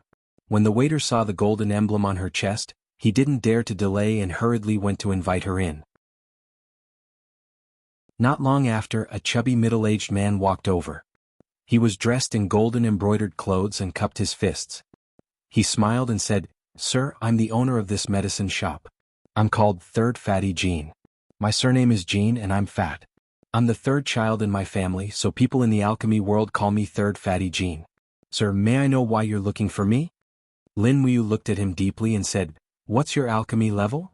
Third Fatty Jean cupped his fists and smiled. Thank you. I'm a rank 9 King Herb. I was chosen by my friends in the alchemy world to be the leader of this medicine shop. Hee. No wonder this fatty's eyes were filled with arrogance. He was a King Herb. This kind of alchemy level was probably one of the best in the empire. However, Lin Muyu didn't have much respect for him. After all, he could refine rank 10 medicine himself. He could be said to be the only alchemy god in this world. Moreover, he was proficient in all kinds of different methods of refining medicine. A mere King Herb wasn't worthy of his respect. I want to buy some ingredients from your medicine shop. Do you have 7-colored lotus? Third Fatty Jin's expression changed when he heard the word 7-colored lotus. Sir, what do you want 7-colored lotus for? To refine medicine. Lin Muyu's answer was very simple. She then said, The people of the Divine Palace can buy a small amount of 7-colored lotus. Name your price. Boss Jean. Third Fatty Jean sighed. 7-colored lotus is extremely rare and rare. Furthermore, it's a forbidden medicine in the empire. How about this? I'll give you 1 tail of 7-colored lotus for 200 gold coins. How about that? This is already a discounted price. Alright, I want 1 kilogram. Give me some skeleton trees too. Skeleton trees? Third Fatty Jean was stunned. 7-colored lotus with skeleton trees? Could it be you? The shock in his heart was at its peak. You want to refine the legendary peak of reverie? You don't have to worry about that. You sell the ingredients and I'll refine the medicine. Alright. Third Fatty Jean immediately ordered someone to weigh 1 kilogram of 7-colored lotus and gave Yang 3 skeleton trees. However, he was still confused. No one had successfully refined Peak of Dreams for thousands of years. Countless people had tried, but none of them had found the right formula or refining method. Could this brat be able to do it? Thinking up to this point, Third Fatty Jean suddenly said, Sir, if you really managed to refine Peak of Dreams, why don't you bring it to the medicine shop and let me take a look? If you want to sell it, Third Fatty Jean, will definitely be able to get the highest price for you. Alright, let's talk about it later. Alright. After returning to the Divine Palace with the pile of ingredients, Yang did not return to his room. Instead, he started to refine medicine in the secret room. This time he managed to refine 12 bottles of Peak of Dreams. During the refining process, the true dragon essence fire entered Ninghua's hands, and the speed at which the essence was extracted was extremely fast. Therefore, the speed of the refining was also extremely fast. Lin Muyu was very comprehensive in her considerations. She was still in the hypnotic stage of the spirit concentration powder, so she couldn't fall asleep at all. This was very harmful to her body, but Peak of Dreams was a top-notch hypnotic. No matter how hypnotic she would still fall into a deep sleep for 3 days after taking a dose of Peak of Dreams. Also, it seemed like she should give a bottle of Peak of Dreams to Chuyao to help her cultivate. During the 3 days she slept, Chuyao should also increase her strength. Thus, she brought 6 bottles of Peak of Dreams with her, and 5 of them were sold in the Imperial Capital's medicine shop. When Third Fatty Jean confirmed that it was the real Peak of Dreams, he almost collapsed. Lin Muyu also asked him to hide his identity as the auctioneer, and gave 20% of the auction proceeds to the store. She did not mistreat him. After he was done, he went straight to the Spiritual Medicine Division. The Spiritual Medicine Division was the palace of all the medical officers and master alchemists. With his identity as a gold star sparring master of the Divine Palace, he easily entered Chuyao's 3rd division. Lin Muyu had been here before, so he could smell the strong smell of medicine. When he arrived at the 3rd division, he saw Chuyao spreading her snow-white fingers and working hard to extract the medicinal essence of an iron pear flower. Her technique was getting more and more proficient, and she was actually starting to challenge the Iron Pear Flower. Sister Chu Yao. Lin Muyu's call immediately stopped Chu Yao from refining. She retracted the true qi in her palm, turned around and jumped into Lin Muyu's embrace. She smiled and said, You came to see me? Yeah, I even brought you a present. What is it? Lin Muyu took out the bottle of Dream of Returning to the Extreme and said, Dream of Returning to the Extreme, the legendary medicine that can unlock the greatest potential. Choose a time and drink it, then sleep for 3 days. Your cultivation will definitely increase by leaps and bounds. Really? Chu Yao accepted the gift and was extremely happy. But at this time a cold voice came from behind. Where did this stinking brat come from? How dare you trespass into our spiritual medicine division's alchemy division? Get the hell out of here. Lin Muyu couldn't help but feel angry. She turned around and saw that the newcomer was a young man around 25 years old. He wore a golden herb emblem on his chest, while Chu Yao wore a silver one. This was enough to prove that this young man's alchemist rank was higher than Chu Yao's. Moreover, it was easy to read something from his jealous gaze. This person seemed to be interested in Chu Yao. Deacon Luo Bin, he's my friend. He's here to visit me. He didn't trespass into the alchemy division? Chu Yao explained. Luo Bin raised an eyebrow and said, The alchemy division is the most secretive place in the entire spiritual medicine division. Chu Yao, you should know the rules of the spiritual medicine division, right? Chu Yao wanted to say something more, but Lin Muyu flashed in front of her and looked at Luo Bin coldly. She smiled faintly and said, I'm a sparring partner from the Holy Temple. My name is Lin Ji. Deacon Luo Bin, is there a problem? Someone from the Holy Temple? Luo Bin laughed coldly, so you're a lackey of the Holy Temple. No wonder you're so arrogant. A mere sparring partner dares to behave so atrociously in the spiritual medicine division? Do you think the alchemists of the spiritual medicine division are all a bunch of powerless trash? Get out of my way, I want to teach this brat who doesn't know his place a lesson. The group of alchemists stepped aside one after another. Luo Bin raised his palm and a blood-red true energy hovered in his palm. It quickly condensed into a blood-red longsword. It was actually a weapon-type martial soul. Normally, cultivators who possess this kind of martial soul would be very good at attacking. Therefore Lin Muyu had no choice but to be careful. At this time a young alchemist not far away kindly reminded, Lin Ji, you have to be careful. Deacon Luo Bin is the son of the imperial minister. You must not hurt him. Lin Muyu couldn't help but sneer. No wonder this brat was so arrogant. His strength was already very close to that of a battle saint. Originally, none of the sparring partners in the Holy Temple could be his match. However, it was his bad luck that he met her today. Here it comes. Luo Bin took a big stride forward and the martial soul blade in his hand flew up. He had the momentum to split his opponent into two from the shoulder. At this moment, Lin Muyu had already made up her mind to teach him a lesson. Otherwise, this Luo Bin would definitely use his power and position in the spiritual medicine department to do some despicable things to Chu Yao. The true energy of the fallen star step flashed. Under the watchful eyes of the crowd, Lin Muyu moved 2 meters horizontally, perfectly dodging Luo Bin's attack. She turned around and raised her left arm. Her true energy turned into streaks of lightning and gathered on her arm. Then she swept it towards Luo Bin's back. Luo Bin's back received a heavy blow. He felt a sweet taste in his throat and spat out a mouthful of blood. Damn it! How could he endure this kind of humiliation in front of Chu Yao? He turned around and pounced towards Lin Muyu like a wild beast. Lin Muyu didn't move an inch. However, the martial soul gourd came out of her body. The black tortoise shell and dragon scale wall flew out together. With a ping sound, Luo Bin was knocked back. His face was already covered in blood. You, Luo Bin fell to the ground. One of his front teeth had also fallen out. He roared in anger, You bastard! Lin Muyu took a step forward and stepped on his chest. She said coldly, Chu Yao is my elder sister. It is natural for me to come and see her. You humiliated the Holy Temple first. Don't blame me for being too harsh.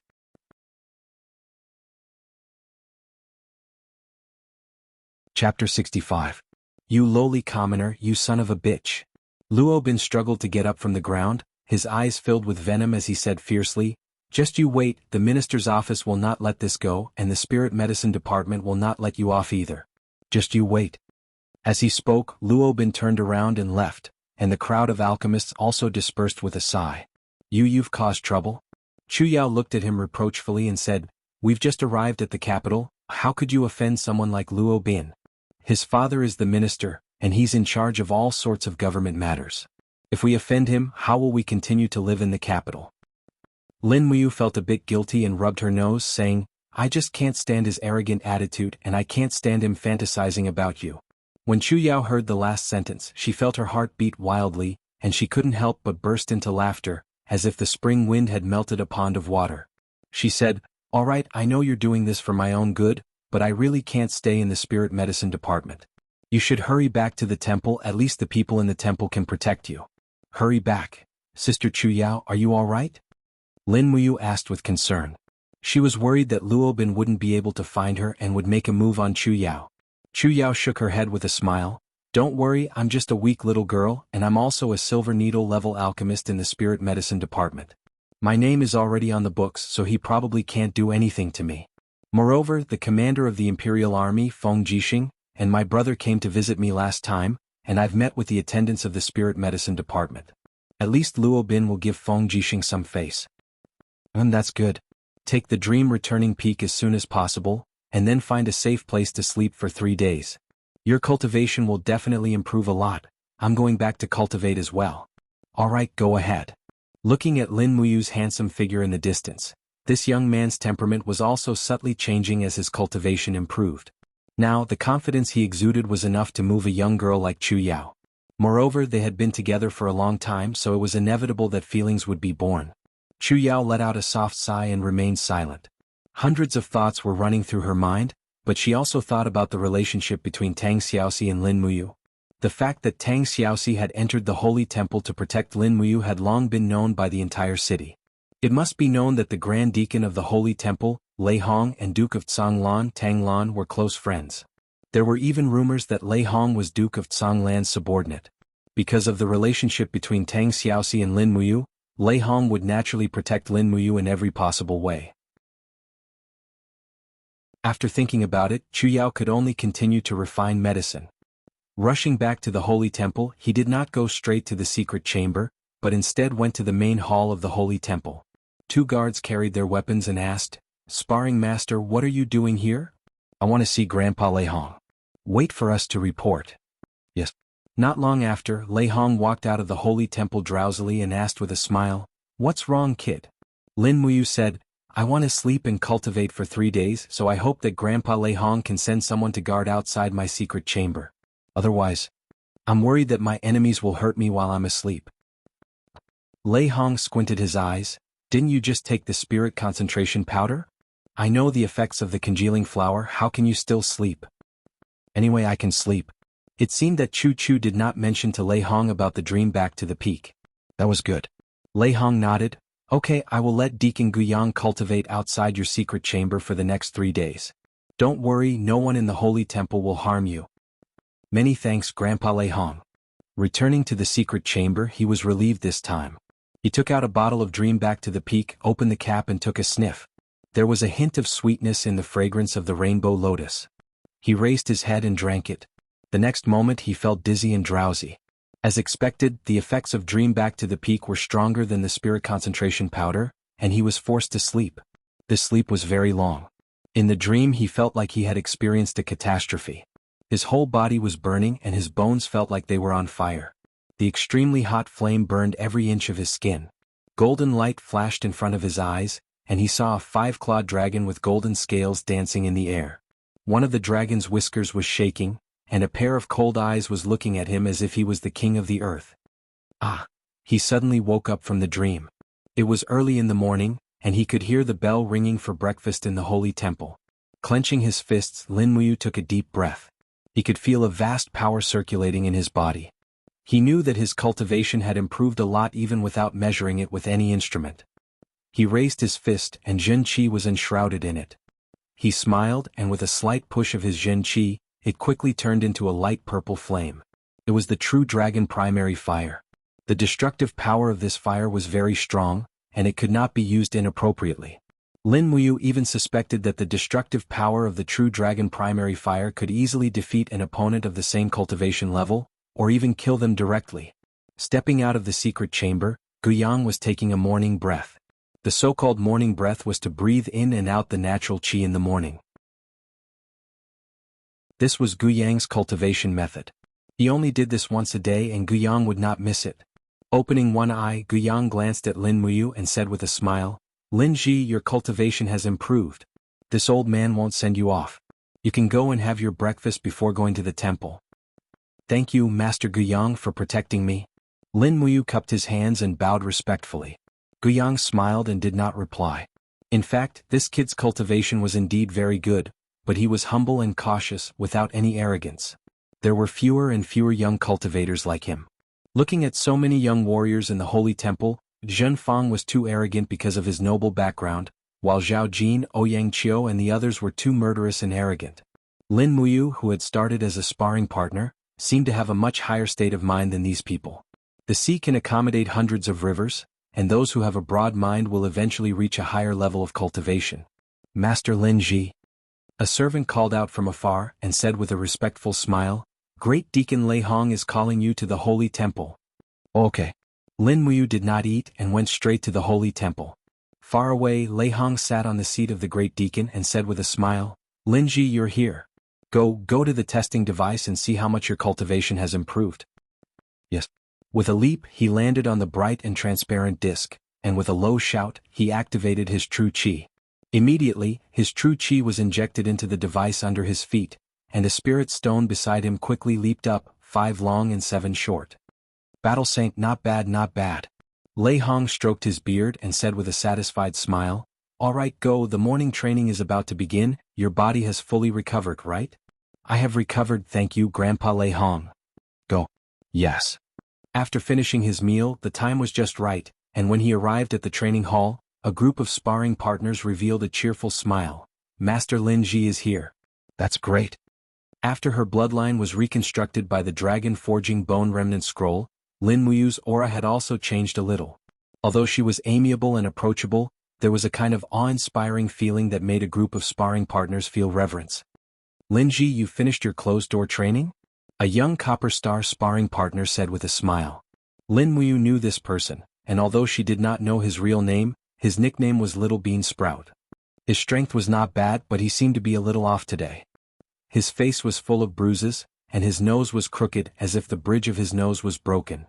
Lin Muyu could not help but frown and asked, "Little Bean Sprout, what happened to your nose?" "And nothing." Little Bean Sprout hurriedly turned his face away. Qin Xiling, who was at the side, frowned and said, "Lin Ji, Little Bean Sprout fought with Silver Star instructor Deng Zilin yesterday, and it was Deng Zilin who injured him. He did not control his strength at all." Little Bean Sprout gritted his teeth. "Xiling, don't say any more." At this moment, a sturdy Silver Star instructor walked over. He was wearing armor and there was a proud smile on his face. It was Deng Zilin. He raised his gaze and said, "Lord Deacon, I still want to fight with Little Bean Sprout today. He is my best punching bag." The deacon on duty was really Zhen Fang and he sneered, "As you wish." Little Bean Sprout's body trembled and he lowered his head, not daring to look up. This was the fate of the Holy Temple's sparring partners. Lowly. Moreover, most of the sparring partners were commoners and for the sake of their livelihood and that bit of Jinin coins, they were willing to risk their lives to get beaten up. Although Lin Muyu had a good background in reality, and was the young master of the Long Xian group, he had no reason to sympathize with people like Little Bean Sprout who came from a poor background. Humans were born kind, and to him this seemed to be a kind of instinct. Raising his arms slightly, Lin Muyu smiled and said, "Lord Deng Zilin is a Silver Star instructor, and sparring with a Copper Star sparring partner is not up to standard. Why don't you let me spar with you today?" Deng Zilin's gaze turned cold and he said, "Lin Ji, you want to stand up for others? Don't think that just because the Great Deacon is protecting you, you can do whatever you want." Lin Muyu raised his eyebrows and said, "Why, you don't dare?" "Why not?" Deng Zilin snorted coldly and said, "Let's spar then. Lord Deacon, please arrange for me to spar with Lin Ji." Zhen Fang nodded happily and said, "As you wish." A few minutes later in the training room, Deng Zilin took off his armor, and his strong muscles shone brightly. He summoned a ferocious tiger martial soul and said with a smile, "Come on Lin Ji, let me see if you have 3 heads and 6 arms." As soon as he finished speaking, he directly punched at Lin Muyu's chest like a thunderbolt. Lin Muyu did not summon his martial soul, and raised his arm to block, relying on the strength of skin forging and bones honing to resist. Under the direct attack he did not move an inch, but Deng Zilin was actually forced to take a few steps back. In an instant, Deng Zilin's face was a little pale. He knew that Lin Muyu was strong, but he did not know that this kid could block his attack without the support of his martial soul. The orange martial soul's power slowly flowed, and Lin Muyu summoned the black tortoise shell and the dragon scale wall, and said with a smile, "Lord Deng, you are too impatient. Come on, we have the whole morning to spar." Deng Zilin was defeated in one attack, and he could only complain in his heart. Chapter 66. Someone's dead, someone's dead. A clamor of shouting could be heard in the hall. Deng Zilin was already panting, his arms and fists covered in blood. Lin Muyu didn't retaliate, but he was injured by Lin Muyu's iron wall defense. He couldn't help but look at this number one sparring partner in a new light. At this moment, the clamor outside gave him a chance to catch his breath. "What's wrong? Who's dead?" Deng Zilin stopped and asked. Lin Muyu frowned and retracted her martial spirit.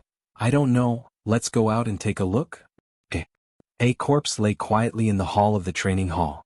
It was a sparring partner, his chest pierced by a sword. Fresh blood flowed out and there were no signs of life. Moreover, this person was someone Lin Muyu recognized. It was the little bean sprout that she had tried to help not long ago. "What's wrong?" Lin Muyu squeezed through the crowd and knelt on one knee beside little bean sprout's corpse. She lifted up his clothes with trembling hands. This was not a normal sword wound, but a shock wave after the sword pierced through his heart, creating a fist-sized bloody hole. Little Beansprout's entire heart had been crushed into pieces. Who was it? He stood up abruptly and roared. His palm was already on the hilt of the burning prairie sword. Not far away, Ouyang Qiu held a thin sword in his hand. Blood was still dripping from the blade. He said indifferently, "It was me. I accidentally killed him in a moment of excitement during training. I'll accept any punishment." "You killed him on purpose." Lin Muyu went straight to the point. "Is that so? Do you have proof?" Ouyang Qiu sneered and walked forward. He stood in front of little Beansprout's corpse as if it had nothing to do with him. The deacon Zhen Fang said, "Stop arguing. The deacon will be here soon. He will take care of it." Everyone nodded. A few minutes later, Lei Hong walked into the hall. His gaze swept past Lin Muyu, Ouyang Qiu, and Zhen Fang before landing on little Beansprout's corpse. "What happened?" Raham asked. Ouyang Qiu knelt on one knee and said, "Great Deacon, I accidentally killed this Copper Star sparring master during the trial. I am willing to accept any punishment. I only ask for Great Deacon's forgiveness." Lei Hong frowned and said, "Deacon Guyang, how should we deal with this matter?" Guyang opened the thick scroll and carefully read through it. Little Beansprout is a Copper Star sparring master from a commoner background. His annual salary is 50 Jinin coins. Ouyang Qiu is a general in the Marquis Manor and is a third-class noble.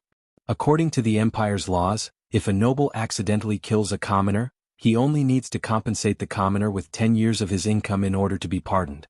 Thus, according to the law, Ouyang Qiu accidentally killed Little Beansprout, so he has to compensate Little Beansprout's family 500 Jinin coins. What? Lin Muyu was stunned for a moment and hurriedly said, "Deacon Guyang, Ouyang Qiu clearly killed him on purpose. You didn't even examine the corpse carefully, how can you be sure that it was an accident?" Guyang said, "Lin Ji, pay attention to your words. According to the Empire's laws, a noble killing a commoner is a lesser crime. Don't tell me you don't know this?" Lin Muyu clenched her fists and said angrily, "A life for a life. What nobles and commoners? What kind of bullshit law is this?" Lei Hong shouted, "Lin Ji, shut up. You've lost your composure. Go back to your room and cultivate." Guyang also nodded and said, "Lin Ji, go back to your room. There's no need to say anything else." Lin Muyu was so angry that her body was trembling. Is there still justice in this world? Are all of you blind? Ouyang Qiu intentionally killed Little Beansprout, don't you understand? Lin Ji. Lei Hong roared and an invisible pressure descended. Immediately Lin Muyu felt as if a mountain was pressing down on him, and he couldn't help but want to kneel down. However, he gritted his teeth and circulated his true qi. He glared at Lei Hong and said through gritted teeth, "Someone must pay for Little Beansprout's death." Pa pa pa. The stone tiles under his feet cracked, but he still struggled to hold on. The veins on his body bulged, and under the pressure of Raham's domain, the blood vessels in his eyes began to slowly seep out. His entire left eyeball was instantly dyed red, but Raham could clearly see the determination and clarity in his unwillingness to compromise in the blood. Go back and rest. Lei Hong suddenly retracted his pressure and said indifferently, remember, there are some things you can't interfere in and there are some rules you can't question. The Empire's laws are not something you can question.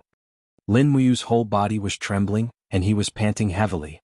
At the side, the Silver Star instructor Zhang Wei patted his shoulder and said, foolish brat, hurry up and leave before the head deacon is completely enraged. Qin Xiling also said, Lin Ji, hurry up and leave. Little bean sprouts matter. There will be justice in the future. Ouyang Qiu raised his blood-stained sword and knelt on the ground. He raised his head and said, Head deacon, this subordinate is willing to bear all the punishment. I will personally deliver these 500 Jin coins to Little Beansprout's parents. And got it? Lei Hong said indifferently, Instructor Ouyang, you must be careful in your training in the future. I do not wish to see such a situation again. Yes. Ouyang Qiu raised his head, and his eyes met Lin Muyu's gaze. Immediately, a trace of complacency appeared in his eyes. Obviously, Ouyang Qiu killed Little Beansprout to dampen Lin Muyu's spirit. Lin Muyu dared to stand out to protect Little Beansprout, so Ouyang Qiu killed Little Beansprout to let him know who had the final say in the Divine Hall. Lin Muyu's heart was in turmoil, anger and unwillingness mixed together. He naturally understood Ouyang Qiu's meaning, but he was completely powerless now. It seemed that his protection had harmed Little Beansprout. Without saying a word, he turned around and returned to the secret chamber to continue cultivating. Looking at his back, Lei Hong sighed helplessly. Evening, Divine Marquis residence. Zhen Fang was playing with a thin dagger. This dagger was made of pure gold and was not very hard. It was not suitable for killing enemies on the battlefield, so it could only be used as an ornament. Creak! The door opened and a servant walked up and said respectfully, Little Marquis, the person is here. Let him in. Yes. The servant turned around to call for the person behind him. Very quickly a thin man walked in. His eyes were sunken into his eye sockets, his cheekbones were high, and his eyes emitted a frightening light. After stepping into the room, he cupped his fists and smiled. Zhong Sui Sui greets Little Marquis. You are Zhong Sui Sui? Zhen Fang sneered and said, It is rumored that you are the most ruthless assassin in Lanyan City. I wonder if the rumors are true. Zhong Sui Sui raised his head and smiled, his eyes filled with killing intent. Little Marquis wants to verify it? Why not? Zhen Fang opened his hand, and a treasure sword several meters away was unsheathed with a king's sound. In an instant it was grasped in his hand and he smiled, Zhong Sui Sui, come, let me see if you have the qualifications to be used by me. Eh. Zhong Sui Sui sneered and suddenly rushed forward in a flash. A sharp sword appeared in his hand, and with a light shake of his wrist, 3 sword flowers attacked Zhen Fang's neck, chest and abdomen. It was incomparably ruthless. Zhen Fang was suddenly shocked, and his martial spirit came out of his body. The thin sword in his hand flew up and down, blocking Zhong Sui Sui's attack twice. However, the speed of the third attack was too fast and there was no time to block it. He could only condense 2 chi armors together to block it. Pooh! Zhong Sui's longsword was surrounded by a strong wind, and this strong wind actually forcefully blew open the defense of the chi armor. The sword blade cut through Zhen Fang's clothes, and directly pressed against his abdomen. A trace of icy cold pain made Zhen Fang break out in a cold sweat, and he stood there, unable to move. How dare you, Zhong Sui, you dare to harm a single hair of the Little Marquis. The servant loudly scolded, Men. At this time Zhong Sui slowly retracted his sword and smiled faintly, I, Zhong Sui, never do meaningless things. Killing the Little Marquis won't get any reward. Zhen Fang was already drenched in cold sweat from the fright. Now that he finally calmed down, he couldn't help but be afraid and said, Zhong Sui, sure, your swordsmanship is indeed extraordinary. I have never seen such a fast sword before. Zhong Susue chuckled and cupped his fists. Little Marquis is too kind. It's not that my sword is fast, but that Little Marquis has scruples. I don't have any scruples. Zhong Susue is only a level 62 heavenly venerate and isn't stronger than Little Marquis. Tell me, Little Marquis must have someone you want to eliminate by asking me to come here, right? Yes. Zhen Fang nodded and said, I need you to help me enter the sacred hall to kill someone. What? Killing people in the War Saint Hall? Zhong Sui shuddered slightly. What, you don't dare? Zhen Fang sneered. No. Zhong Sui said faintly, then I'll have to pay more. The risk of killing someone in the sacred temple is too great. After all, Raham, that old man in the sanctuary realm, is still in the sacred temple. It's fine if I kill him easily, but if I get entangled, I'm afraid I'll lose my life in the sacred temple. Tell me, who do you want me to kill? Linji, Zhenfang said lightly. Oh? Are you the rumored new Gold Star sparring master in the sanctum? That's not all. This person is the fugitive Lin Muyu of Kathaya City. So it's the Lin Muyu who killed 4 of the 7 martial saints. Zhong Sui couldn't help laughing and raised 3 fingers. Little Marquis, as long as you give me this number, I promise you will see Lin Muyu's head tomorrow morning. 30,000 Jinin coins? Zhenfang asked. Ha ha ha. Zhong Sui's laughter reached the sky. Little Marquis sure knows how to joke. I'm talking about 300,000 Jinin coins, not a mere 30,000. What? Zhenfang was shocked. A mere Lin Muyu, his head is worth that much? Zhong Sui sneered. Sangnan Province's governor Hu Tianing offered a bounty of 100,000 Jinin coins but still failed to capture this person. Moreover, more than half of the 7 martial saints died. Now that Lin Muyu has entered the sacred temple, his cultivation has increased even more, and he has the old man Ram's protection. Killing him is equivalent to putting your own head on the line. I only want 300,000 Jinin coins. I'm just worried that little Marquis won't be able to take out more. Zhenfang's eyes were cold. It's a deal.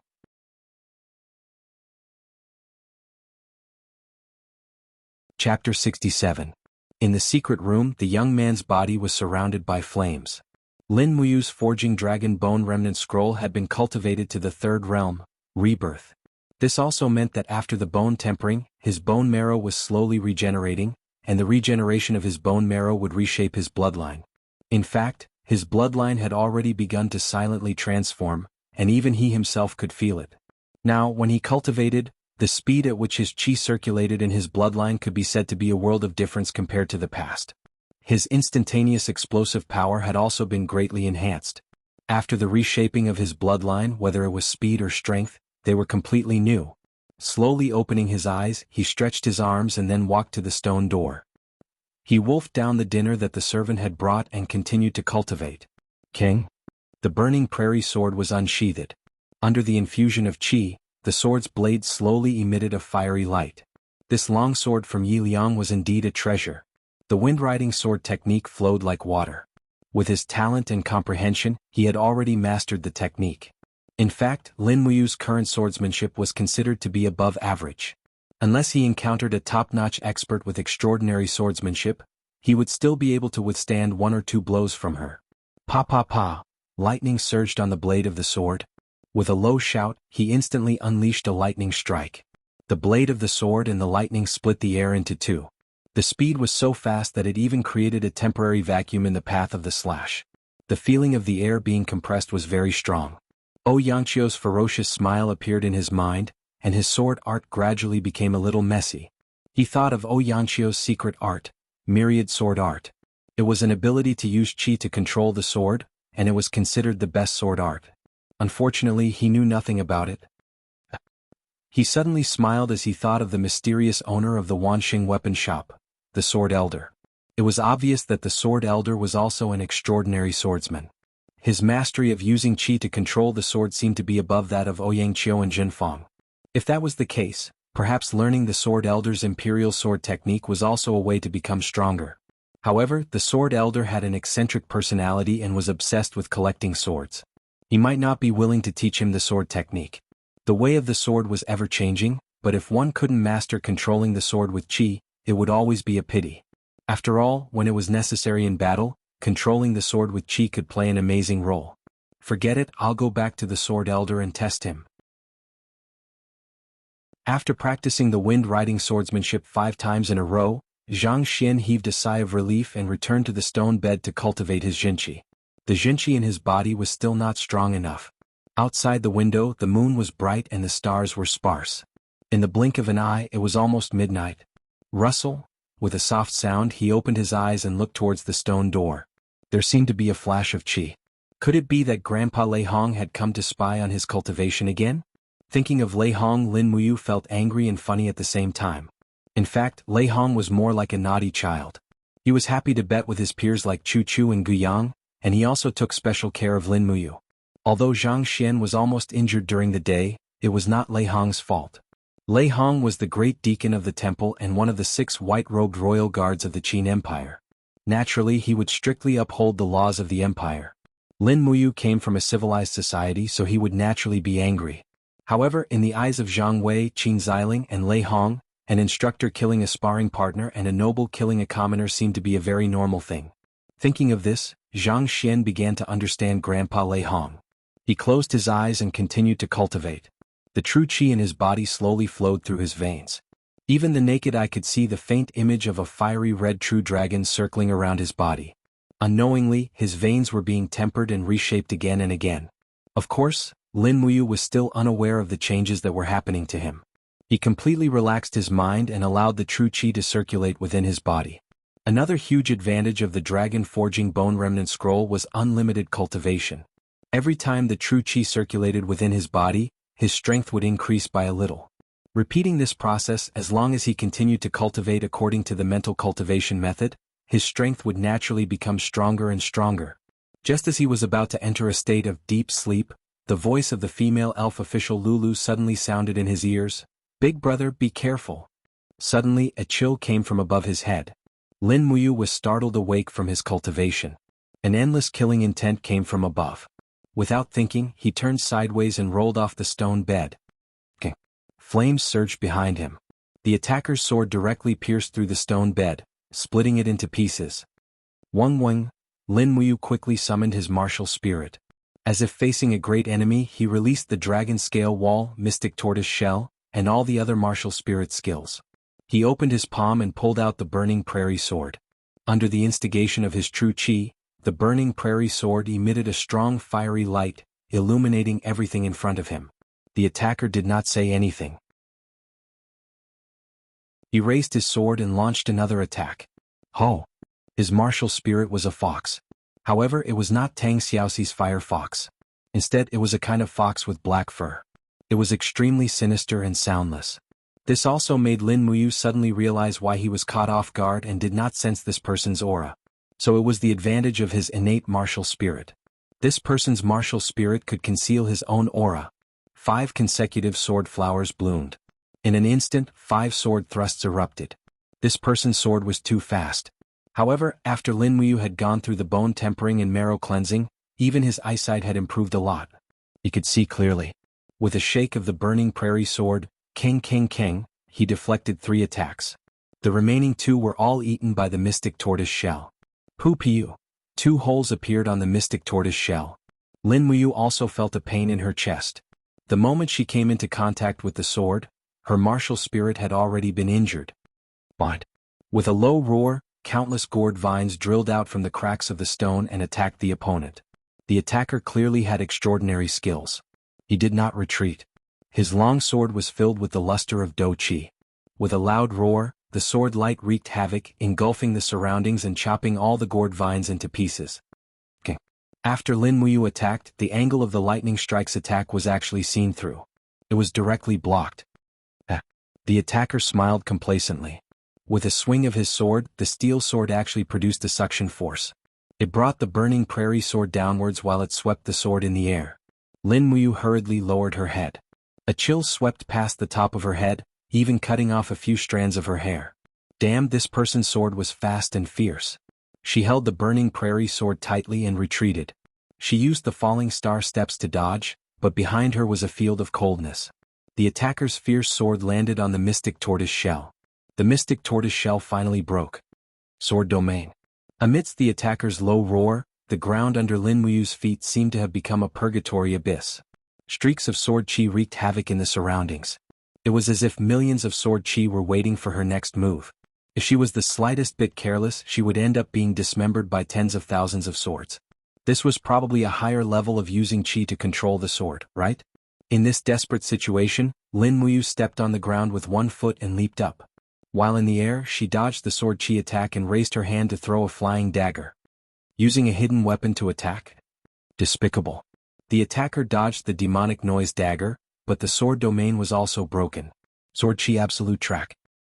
He let out a low roar and loosened the hand holding the sword. The long sword flew over quickly, bringing with it streaks of sword chi. The secret room was too small, and Lin Muyu had no way to dodge. He quickly opened his hand and countless green vines rose up to form a barrier. At the same time he used the remaining true chi to form the dragon scale wall. Bang bang bang. Amidst the violent sound the opponent's sword chi instantly shattered the dragon scale wall's defense. Puchi. The long sword pierced through his shoulder. Lin Muyu took a few steps back and blood spurted out. He had been at a disadvantage. His burning prairie sword couldn't even touch a hair of his opponent. This was the brilliance of the sword control technique. It killed people from 10 meters away and it didn't give the opponent any chance. Haha! The attacker laughed proudly and took off his mask, revealing a thin face. He mocked, "I was wondering who that Lin Muyu was. Now that I think about it, he's just SOSO. You should die contentedly under my sword." As he spoke, he opened his hand, and an invisible force drove the sword back. Lin Muyu suddenly opened his hand, and the true chi of the dragon scale wall lingered around his fingers. He forcefully grabbed the edge of Zhong Sui's sword. Under the skin tempering and bone tempering, his bones were surprisingly hard and he didn't feel much pain. He suddenly pulled back and shouted, "Do you still want to take back your weapon?" Zhong Sui's eyes turned cold. What a lunatic. He flew forward, grabbed the hilt with one hand and activated his Do Chi. Suddenly the long sword began to flip, and the invisible sword chi raged, shredding the skin of Lin Muyu's left hand inch by inch. Instantly it was a bloody mess. But what Lin Muyu wanted was just this one chance. Voila! A purple flame scuttled on the burning prairie sword, true dragon vital fire. When Lin Muyu attacked with a vigorous aura, Zhong Sui's eyes were filled with disdain. Because in his eyes Lin Muyu's attack didn't have any technique, and it even looked very clumsy. Even a 10-year-old child could do this. Ha! With a shout, 3 chi armors condensed in front of his chest. Zhong Sui mocked, "Come on kid." Roar! The true dragon vital fire lingered around the burning prairie sword. When the sword was less than 10 centimeters away from his chest, Zhong Sui suddenly felt something was wrong. It was a power that he had never experienced before, overbearing and vigorous. Pooh! The blade pierced through the chi armor and the true dragon vital fire burned through his defense. It quickly pushed into his chest and pierced through Zhong Sui's heart. Killed in one strike. Zhong Sui's entire body was nailed to the stone wall by Lin Muyu's sword. His eyes were filled with endless fear and unwillingness. Before he died he looked at Lin Muyu and muttered, "You? Who are you?" Lin Muyu said indifferently, "Are you sent by Jinfang?" "Yes." "Then you can die." The true dragon vital fire was activated, and it directly burned Zhong Sui's heart into charcoal.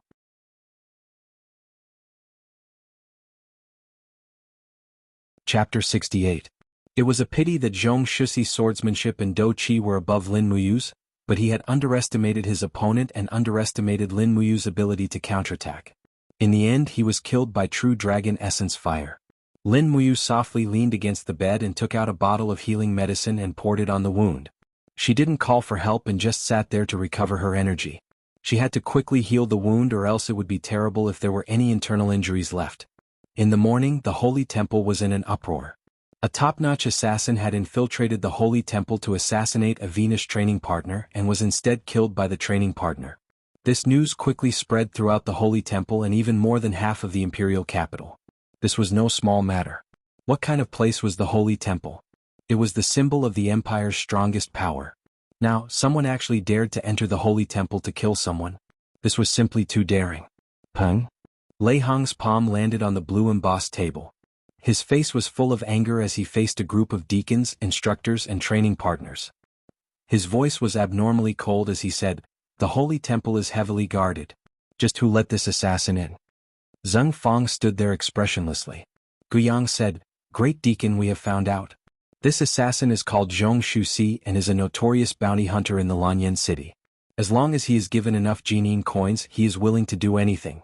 This Zhong Shuxi even said that as long as someone can pay a sky-high price, he would dare to infiltrate the Zetian temple and take the emperor's head, the radiant king's head. Simply too daring." Lei Hong's face was ashen. Zhong Shuxi infiltrated the holy temple to kill someone. This was simply challenging his authority as the lord of the holy temple. Investigate thoroughly. The holy temple's walls are very high and there are guards at night. It is impossible to climb over the walls. Zhong Shusi must have been brought in by one of our own. Investigate thoroughly who brought someone in yesterday. Yes. Guiyang cupped his fists and said. At this time Zhang Wei turned to Zheng Fang and said with a smile. Oh, at dusk yesterday I saw the young Marquis bringing a few servants into the holy temple. I don't know if I saw wrongly. Zheng Fang's face turned cold. Zhang Wei, what do you mean? Are you suspecting me? I wouldn't dare. Zhang Wei cupped his fists. This subordinate was just thinking of this matter and did not mean anything. The little Marquis is an open and candid person, a man of honor and righteousness. I, Zhang Wei, have no doubt about the little Marquis character. It is absolutely not the little Marquis who wants to kill Lin Ji. Zhen Fang's face was extremely ugly, alternating between green and white. Everyone in the Divine Temple knew that Zhen Fang wanted to kill Lin Ji, so he was the biggest suspect. Moreover, a bounty assassin like Zhong San could only be hired by a high official or noble like Zhen Fang. Zhang Wei was born a commoner, so he naturally stood on Lin Ji and Little Beansprout's side. In fact, he was so hot-blooded that he didn't even care about his own safety. In this world, the only thing he wanted was to be happy. Raham said coolly, no need to argue. I'll investigate this matter personally. Once I find the culprit, I won't let them off lightly. The Holy Temple is the symbol of the Empire's power, and it cannot be blasphemed by vile people. The group of people cupped their fists. Yes, Grand Deacon. Then let's disperse. After everyone dispersed, Raham called out to Lin Muyu, Lin Ji, wait a moment. Grandpa Raham, what's the matter? He stopped and asked. How's your forging dragon bone remnant scroll recently? Are your injuries serious? Raham asked with concern. Lin Muyu's heart warmed and he smiled awkwardly. I don't know how my cultivation is going, but it should be considered as a small success? Otherwise, I'm afraid I wouldn't have been able to kill this Zhong San. And I've checked Zhong San's wound, it was a one-hit kill. You must have used your own body as bait, otherwise this kind of bounty assassin who kills people like flies would not have been defeated so easily. Yes, Grandpa Raham. I was too lazy, I was cultivating last night so I didn't go to your place. It's all right, I can protect myself. Lin Muyu smiled confidently. That's good, go. Yes. Because of his injuries, Guiyang gave him 3 days of rest, which made Lin Muyu feel like a fish in water. He just wanted to use these 3 days to do something. He went out and went straight to the direction of Wanxing weapon shop. Next, it was time to ask the sword elder to teach him the imperial sword technique. But he didn't go far. Suddenly a horse galloped from afar. The horse was a beautiful girl in a green dress about 18 years old, and she was extremely beautiful. She shouted from afar, Excuse me, are you Master Lin Ji? And? Lin Muyu stopped. Who are you? The girl turned over and dismounted, her hands lightly clasped on her lower abdomen, and bowed to do a standard imperial lady's bow.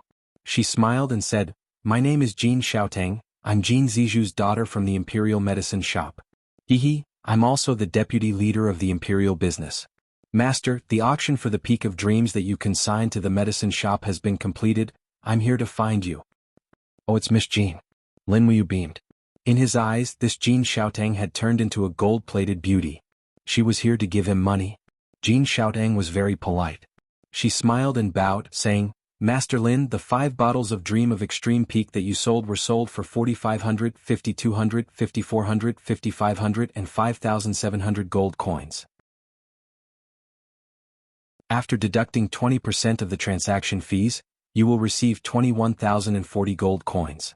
Dad said that since this is the first time we are working together, he will give you a round figure of 22,000 gold coins. Here are 22 diamond coins, please count them, Master. She raised a golden pouch which was filled with 22 diamond coins.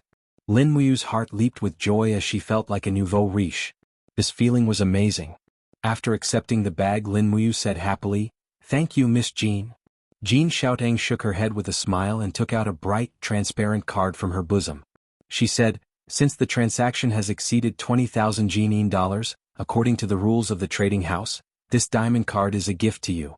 Customers with a diamond card can enjoy a 30% discount on purchases in the Imperial Trading House and a 10% commission on sales.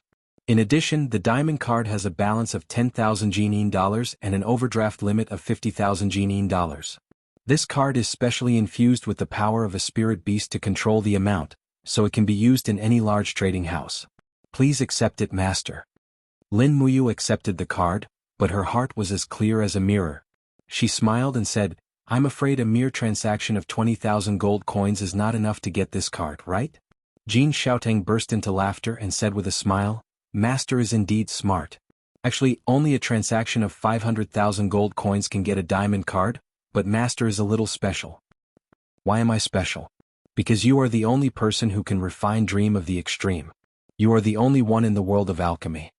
As she spoke, Jin Xiaotang bowed again and said with a smile, Master Lin Ji, if you can refine dream of the extreme, please put it up for auction in our trading house first. Xiaotang guarantees that you will not suffer a loss. I see. Lin Muyu smiled slightly and said, All right, I will. Thank you, Miss Xiaotang. You're welcome. I'll be leaving then. Goodbye. Jin Xiaotang spurred her horse and left. Lin Muyu held the heavy 22 diamond coins in her hand, and all sorts of feelings welled up in her heart. The feeling of being rich. But on second thought he thought of the pitiful little beansprout. As a copper star sparring master, was his life only worth 500 goldine coins? Wouldn't the 22 diamond coins in her hand be enough to buy the lives of 44 little beansprout? Slightly sad, she took the money and went straight to the Wanxing weapon shop. When he arrived at the weapon shop, the shop assistant actually recognized him and said with a face full of smiles, Young hero, you are here. Our shopkeeper was right, young hero will definitely come again. How did Senior Sword Elder know that I would come again? First, young hero is a person who loves swords. Second, young hero is a person who uses swords. Young hero, please follow me, the shopkeeper is in the backyard. And thank you. When she saw the Sword Elder again, the old man was still hale and hearty. He stood alone in the backyard with his hands open, and a formless energy surged around him. It was this energy that gave him the ability to control swords. Senior. Lin Muyu bowed.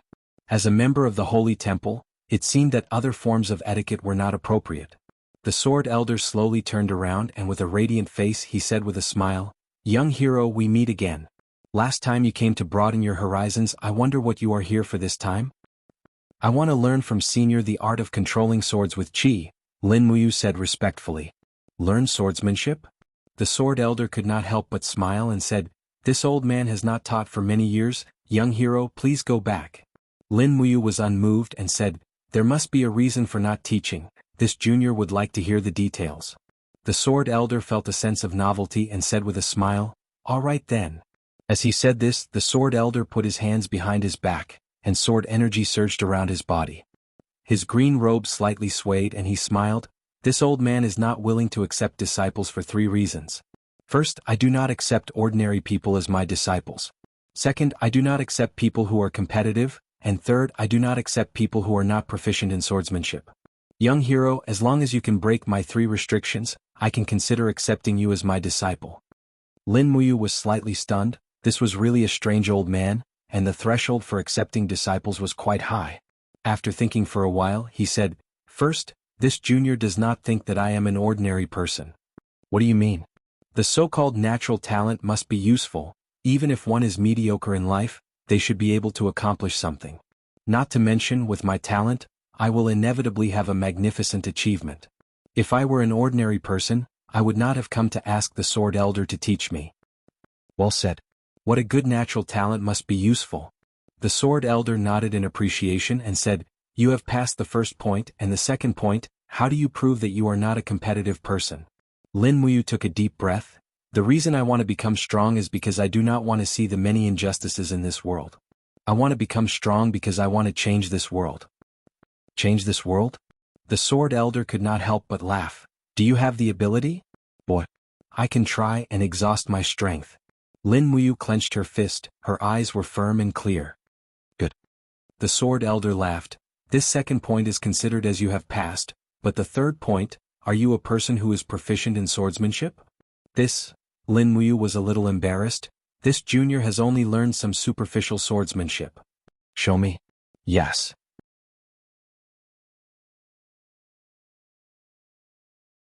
Chapter 69. A set of Imperial Wind Sword technique flowed down smoothly. When Lin Muyu sheathed her sword, the Sword Elder could be seen clapping his hands as he laughed. Ah! This third-rate sword technique seems to be useless. Lin Muyu was very embarrassed. Senior, I got this sword technique from a merchant. Got it? No wonder it's so crude. The Sword Elder's evaluation was merciless. Young hero, don't you have any other sword techniques? There's one more. Lin Muyu shouted. Her Zhen Qi surged up her arm and turned into a lightning bolt that flowed into the blade of her sword. She struck with the force of a thunderbolt. Ka. The lightning bolt cut through the air, leaving a beautiful trail in the air. It was the lightning strike. This time the sword elder was a little surprised. He opened his eyes and laughed. This is a little interesting, but it's only one move. It's not a sword technique, and it's only a second-rate sword technique. Lin Muyu was a little unhappy. Senior, this is the sword technique that Senior Fire Cauldron Chu Chu taught me. Oh, Fire Cauldron Chu Chu's sword technique? The sword elder laughed and tears almost came out. This old man actually knows sword techniques? I only knew that Fire Cauldron Chu Chu's fist and palm techniques were the best in the world, but this old man actually knows sword techniques? Aha, no wonder he's so second-rate. Senior knows Grandpa Chu Chu. I don't know him. The sword elder stopped smiling and said, Young hero, you meet the first and second conditions, but I'm sorry you don't meet the third condition. You don't even know the swordsmanship, so you should go back and practice. When you have some achievements in the future, you can come back to this old man to compare skills. How about it? Lin Muyu was a little unhappy. If I had already mastered sword techniques, then I wouldn't need to come here and be rejected by Senior. The sword elder couldn't help but laugh. Young hero is a very honest person. How about this? Young hero's foundation is not bad, but if you want to learn this old man's imperial sword technique, there is a condition. What condition? Bring me a godly weapon that I like. Lin Muyu was dazed. Does my burning prairie sword count? The burning prairie sword can only be regarded as a third-grade spirit-grade weapon. It can't be said to be a divine weapon. Young hero, you must bring at least a mysterious grade weapon that has been refined. What do you think? Taking a deep breath, Lin Muyu nodded and said, Then if I melt the burning prairie sword again, it will probably count, right? Reforging the burning prairie sword? The sword elder could not help but be dumbfounded. Could it be that you are also a blacksmith? I guess so. Haha, that's even better. If you really have the ability to reforge a mysterious grade weapon, I'll willingly teach you the sword control technique. How about it? This sword elder was indeed a person who was obsessed with swords. Lin Muyu said happily, Then wait for my good news, Senior. After returning to the temple, his secret room was rearranged. The stone bed was changed and he could move in again. Although someone had died in this secret room, Lin Muyu did not care anymore. In this chaotic world, what was the death of a person? What? He took out the crafting cauldron. The huge cauldron occupied a few meters of space in front of him, and it let out a buzzing sound of energy. The cauldron was an energy body, not a real crafting furnace, but Lin Muyu believed that no crafting furnace in this world was as precious as the crafting cauldron. Holding the burning prairie sword in his hand, he spun the burning prairie sword in the crafting cauldron. Lin Muyu slowly closed his eyes, feeling the aura and beast soul of the burning prairie sword. The so-called crafting was a process of refining and refining, but first he must be able to feel the structure and organization of the crafting object. This process lasted for about 10 minutes, and the burning prairie sword had already begun to be peeled off and analyzed in front of his eyes. There were still some impurities in the body of the sword, especially at the edge of the blade, which greatly affected the sharpness of the blade. No wonder it was only a spirit-grade weapon. There were a few factors that affected the grade of a weapon. The first was the raw material. Ordinary iron was destined to be unable to compare with fine iron, dark steel, and the like. It was even more incomparable to some precious godly metals. The second factor was the purity. The more impurities there were, the harder and more tensile the weapon would be. The third factor was the refined spirit. The stronger the refined beast spirit in the weapon, the stronger the weapon would be. Whoosh! With a soft sound, the female elf officer Lulu flew out of Lin Muyu's body. She was a supporting elf, and in this world she was actually more like a guiding light for Lin Muyu. Without Lulu's help, he might not even know how to release the crafting cauldron. Big brother? Lulu flapped her wings and said with a smile, The basic material of this burning prairie sword is dark iron, which is a very good material. However, there are a lot of impurities and the beast's soul is not strong enough. Big brother can refine the excess impurities, but I can only upgrade the burning prairie sword to a spirit-grade weapon at most. If you want to upgrade it to the mysterious grade, you will need to change to a more powerful beast soul. Lin Muyu nodded, Then what do I need? You will need about 2 to 3 kilograms of dark iron, and a spirit stone from a spirit beast. It must be at least a fire-type spirit stone that is more than 5,000 years old, or it will not be able to upgrade to the mysterious grade. Is that so? I got it. He was not in a hurry to refine it. If a worker wanted to do a good job, he must first sharpen his tools. He needed to prepare enough materials first. As for crafting, this was his old profession, so it was definitely not a problem. He went out and went straight to the Imperial Chamber of Commerce. These things had to be bought from the auction house.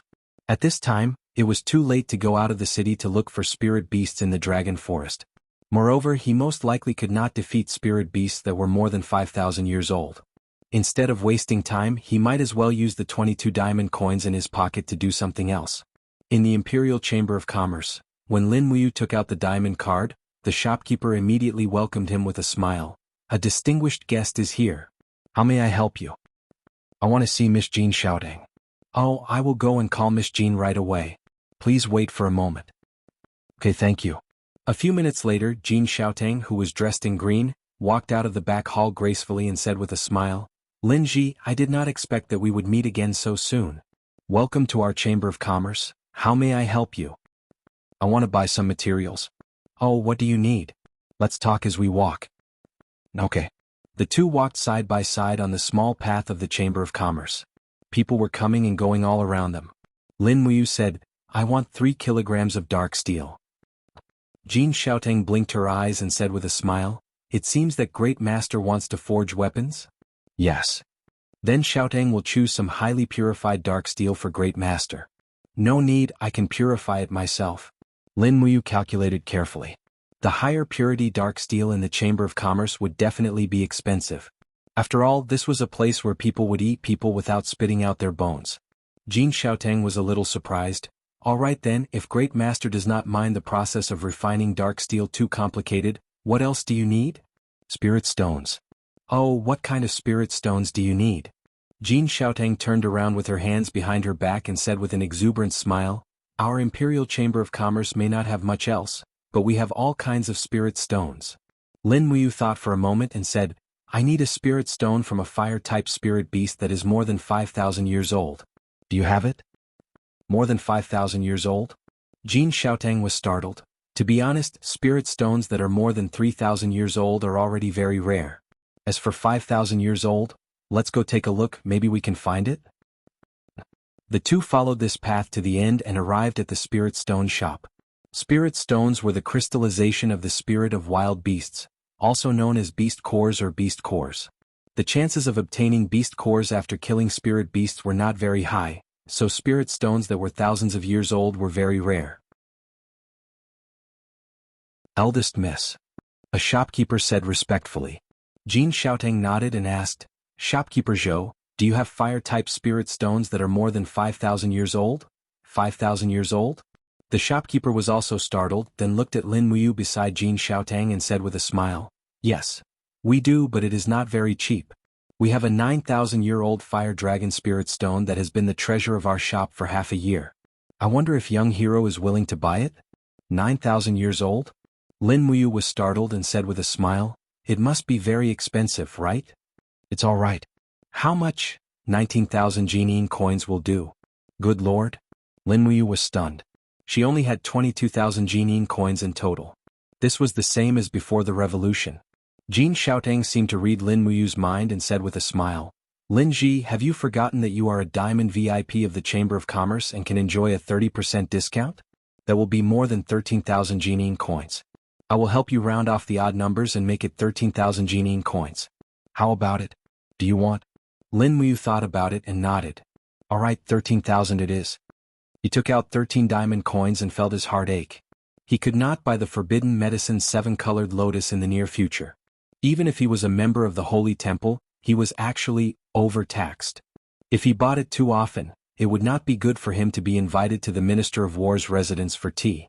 Therefore, he did not know when he would be able to refine the Peak of Dreams again. Soon, the shopkeeper handed over a plump fire flood dragon spirit stone to him. As he held it in his hand, it was boiling hot. After that, he bought 5 kilograms of dark iron.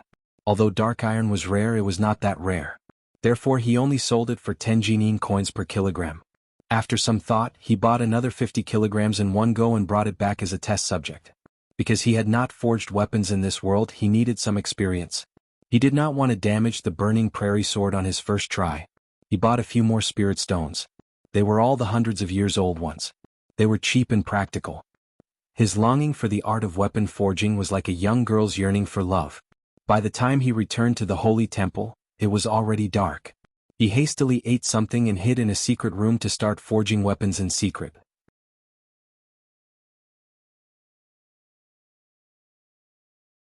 Chapter 70. Grandpa Lei Hong, don't peek. A rustling sound came from outside the stone door.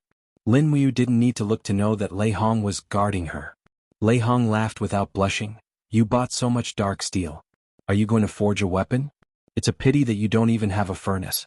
Do you want me to get someone to bring one back for you? No need, just don't peek. Alright, then focus on your cultivation. The footsteps faded away. Lei Hong had gone far away. Lin Muyu put down the dark steel and took out the artifact forging cauldron with one hand. The cauldron was surrounded by golden oracle bone inscriptions. This cauldron itself had been cultivated to the highest level. In this world it was simply a treasure. She weighed the dark steel. The Empire's weapons were generally very heavy. Swords usually weighed between 10 to 20 kilograms. In the words of Jianghu and the others, weapons are not heavy, so it doesn't hurt to cut people. Presumably, with Jianghu's character, if he were to go to the modern world, he would probably carry a watermelon knife and cut people everywhere. She chose a piece of dark steel that weighed about 20 kilograms. With a casual toss, the dark steel floated in the artifact forging cauldron. After removing the impurities, there should be 15 kilograms left. A sword should be about 15 kilograms. After all, it wasn't some spear or saber with a long handle. Any one of them could be frighteningly heavy, over 100 kilograms. She spat out her innate chi, and the flames in the artifact forging cauldron began to quickly melt the dark steel. The temperature was extremely high, and the speed of smelting was also very fast. In less than 5 minutes, the dark steel had been melted into a pile of fiery red liquid. The liquid flowed slowly in the artifact forging cauldron, controlled by an invisible force. Of course, the source of this force was Lin Muyu. Innate chi surged and specks of starlight floated up from the liquid. Those were the parts that were produced by the intense burning of the impurities in the liquid. After smelting for about 10 minutes, the dark steel's purity had reached at least 99.5%. This was already very difficult. Lin Muyu had carefully looked at the excellent weapons in the weapon shop. In fact, the dark steel's purity was less than 90%. Now that the smelting process was complete, it was time for the spirit stones. Lin Muyu took out a spirit stone. It was a 700-year-old bluestone beast spirit stone. With a wave of her hand, the spirit stone fell into the core of the cauldron and was immediately engulfed by the raging flames. The process of refining spirit stones was very simple. The stronger one's strength, the faster the refining speed. Lin Muyu's strength was already very strong. It was at least far above that of a 700-year-old spirit beast. But at the moment when the spirit stone was completely melted, there was a sudden roar, and a green beast rushed out from the cauldron. It raised its sharp claws and pounced on Lin Muyu. Ha!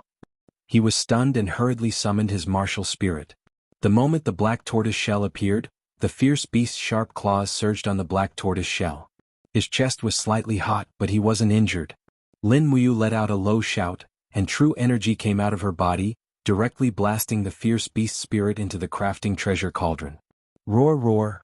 Although the bluestone beast was roaring, its voice was getting smaller and smaller, and in the blink of an eye, it was annihilated in a pile of molten iron. The beast's spirit was officially refined. Lin Muyu's forehead was covered with cold sweat, and his heart was filled with lingering fear. He didn't think that the refining process would be so dangerous. The beast spirit inside the spirit stone would actually counterattack the refiner. It was truly terrifying. At this time he couldn't help but worry about the next step of weapon forging. If that 9,000-year-old fire flood dragon beast spirit counterattacked, how would he be able to withstand it? Thinking of this, he couldn't help but laugh. No wonder it was so difficult for the divine blacksmiths in this world to forge high-grade weapons. It turned out that there were so many requirements. Not only was there a requirement for blacksmiths, there was also a requirement for strength. It could be imagined that many divine blacksmiths had lost their lives to the beast spirit counterattack. Big brother, what kind of sword do you need? Lulu asked with a smile. She was now Lin Muyu's weapon forging assistant. The artifact refining cauldron quickly transformed into hundreds of sword shapes. These were all custom-made plans by Lulu. Lin Muyu casually glanced at them and chose a standard shape. Then the artifact refining cauldron's power surged, and an invisible force condensed into the shape of a sword. The molten iron along with the beast spirit slowly flowed into this invisible sword shape. Lin Muyu slowly released his true qi, and the artifact refining cauldron instantly cooled down. Puchi. The standard shape of the long sword fell into the pool at the side, stirring up streams of steam. After nearly half a minute, Lin Muyu reached out and took the long sword out. Holding it in her hand, she only felt that the sword light was cold. She smiled and said, "I still don't know how to distinguish the grade of a weapon. Lulu, do you know how?"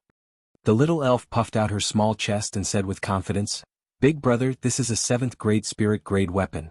Your first work is of the spirit grade. Not bad." "And that's good." Lin Muyu smiled with satisfaction. It seemed that as long as she cultivated hard, it wasn't impossible to become a generation of divine blacksmiths in this world.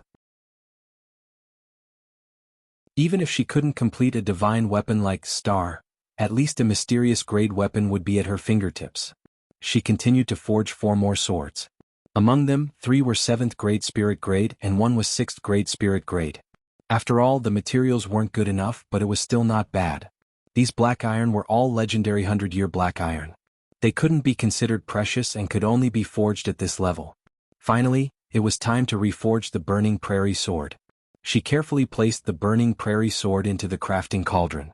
However, the Burning Prairie sword was already a treasured sword, and it took a lot of effort to reforge it. After half an hour, the sword was finally melted. When the entire sword turned into a pile of molten iron, a low roar sounded, and as expected, the beast soul in the Burning Prairie sword appeared. Lin Muyu was prepared and smashed it with a heavy demonic sound fist. This way, the Burning Prairie sword became a weapon without a soul.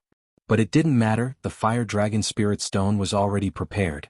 Closing her eyes, she carefully exhaled into the crafting cauldron to refine the impurities in the iron. Bits of fiery red starlight rose slowly and floated around the whole crafting cauldron before falling to the ground. After adding in new black iron, Lin Muyu started to refine the cauldron. About an hour later, the fiery red molten iron condensed into a stream and flowed like a red ribbon in the cauldron. All the impurities had been removed and the purity was definitely above 99.8%. This was the best that Lin Muyu could achieve with her current cultivation. She took a deep breath and took out the Fire Dragon Spirit Stone. The real dangerous adventure had just begun. The fiery Flood Dragon Spirit Stone was abnormally stubborn. Just the refinement itself took nearly 2 hours. Just as the surface of the Spirit Stone was peeled off and melted, Lin Muyu, who was standing in the cauldron, quickly summoned her martial spirit. Dragon Scale Wall and Mystic Tortoise Shell were also activated. Roar! As expected, it still came. A fire dragon beast spirit pounced out from the Spirit Stone and opened its bloody mouth, directly smashing into the Mystic Tortoise Shell and the Dragon Scale Wall. Lin Muyu let out a low roar and waved her fists wildly. She even took out a freshly forged weapon and slashed at the beast spirit's strength. For a moment, strong winds blew in the crafting cauldron, and the roars of the beast spirit were endless. After nearly half a minute of battle, the fire dragon beast spirit was slowly refined. Lin Muyu stood in the crafting cauldron, gasping for breath. There was a burning wound on her chest. The fire dragon beast spirit was truly not for show. Even inside the crafting cauldron, it was still able to launch such a fierce counterattack. It was too terrifying. However, Lin Muyu was still very glad that she had survived. In this case, the grade of this sword would definitely not be too low. The fire dragon beast spirit sank into the molten iron, and there was a faint hissing sound. Lin Muyu circulated her true qi and continued to refine the sword. Furthermore, she chose a dignified long sword from the sword model that Lulu had given her as the mold. The molten iron slowly flowed into the mold. The entire process of remolding the sword only took a few minutes. When the crafting cauldron dissipated, a fiery red long sword floated in the air. Lin Muyu pushed with her palm, and a strong gust of wind sent the long sword into the pool. Pooh! Intense steam rose up, evaporating more than half of the water in the pool. When she carefully fished the Burning Prairie sword out from the bottom of the pool, she had actually forgotten to carve a name for it. With no other choice, she raised her finger and spat out the true Dragon Yuan fire. Just like that, she used her finger to write the 2 words Burning Prairie on the blade of the sword. The characters were vigorous and forceful, and it was written in the style of Wang Shi. Lin Muyu had been learning calligraphy from her father since she was young, and her calligraphy skills were absolutely outstanding among her peers. Now she could finally put it to good use. Big brother, congratulations, this is a 5th-tier profound grade sword. Lulu clapped her hands and said with a smile. Lin Muyu was also very gratified. The new Burning Prairie sword was a little heavier than the original, and the scabbard was also not suitable for use. Hugging the Burning Prairie sword, he leaned against the headboard and closed his eyes to fall asleep. The fatigue of weapon forging cultivation far exceeded that of refining medicine. After continuously forging a few long swords, he already felt as if the true qi in his body had been sucked dry. When he woke up, it was already the morning of the next day. Dong dong, there was a knock on the door. Lin Ji, wake up. It was Deacon Guyang's voice. Lin Muyu turned over and got up. After a night's sleep, her strength was full again. She hurriedly went to open the door and said with a smile, Grandpa Guyang, isn't it my vacation now? What's the matter? Guyang squinted his eyes and said with a smile, Yes, the great deacon is looking for you. Take your work from last night and go to the Saint Hall. Okay. Although he did not know what it was, Lei Hong would not harm him. After washing up a little, he carried the 6 swords and followed Guyang to the Saint Hall. Early in the morning, the instructors and sparring masters had already finished eating and started cultivating. The Saint Hall was very quiet. Ayu, Lei Hong said in a heartfelt manner. But in Lin Muyu's eyes, his expression was no different from that of a request. She smiled and said, Grandpa Lei Hong, if you have something to say, just say it.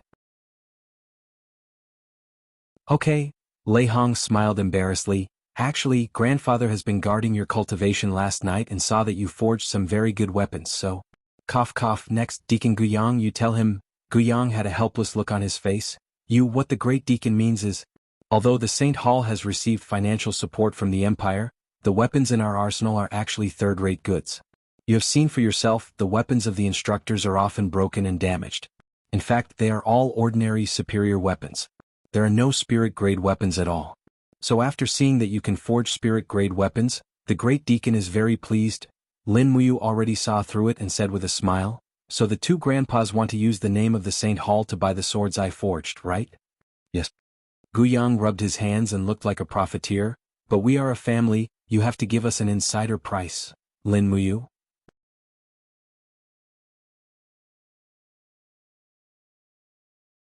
Chapter 71. Alright then, I owe the Holy Temple a debt of gratitude. I must repay them. Lin Muyu put down the weapons in her arms and said, These are all spirit-grade weapons. How much should they be worth on the market? Guyang's gaze swept across the distance and said, Instructor Lu, you used to be a supervisor in the Imperial Weapons Department. Why don't you appraise the grade of these weapons? Instructor Lu was a bearded man. He stepped forward and picked up a sword. With a clang sound, he unsheathed the sword and flicked his finger on the blade. His eyes shone brightly as he said with a smile, Good sword. This is a 7th-stage spirit-grade dark iron sword.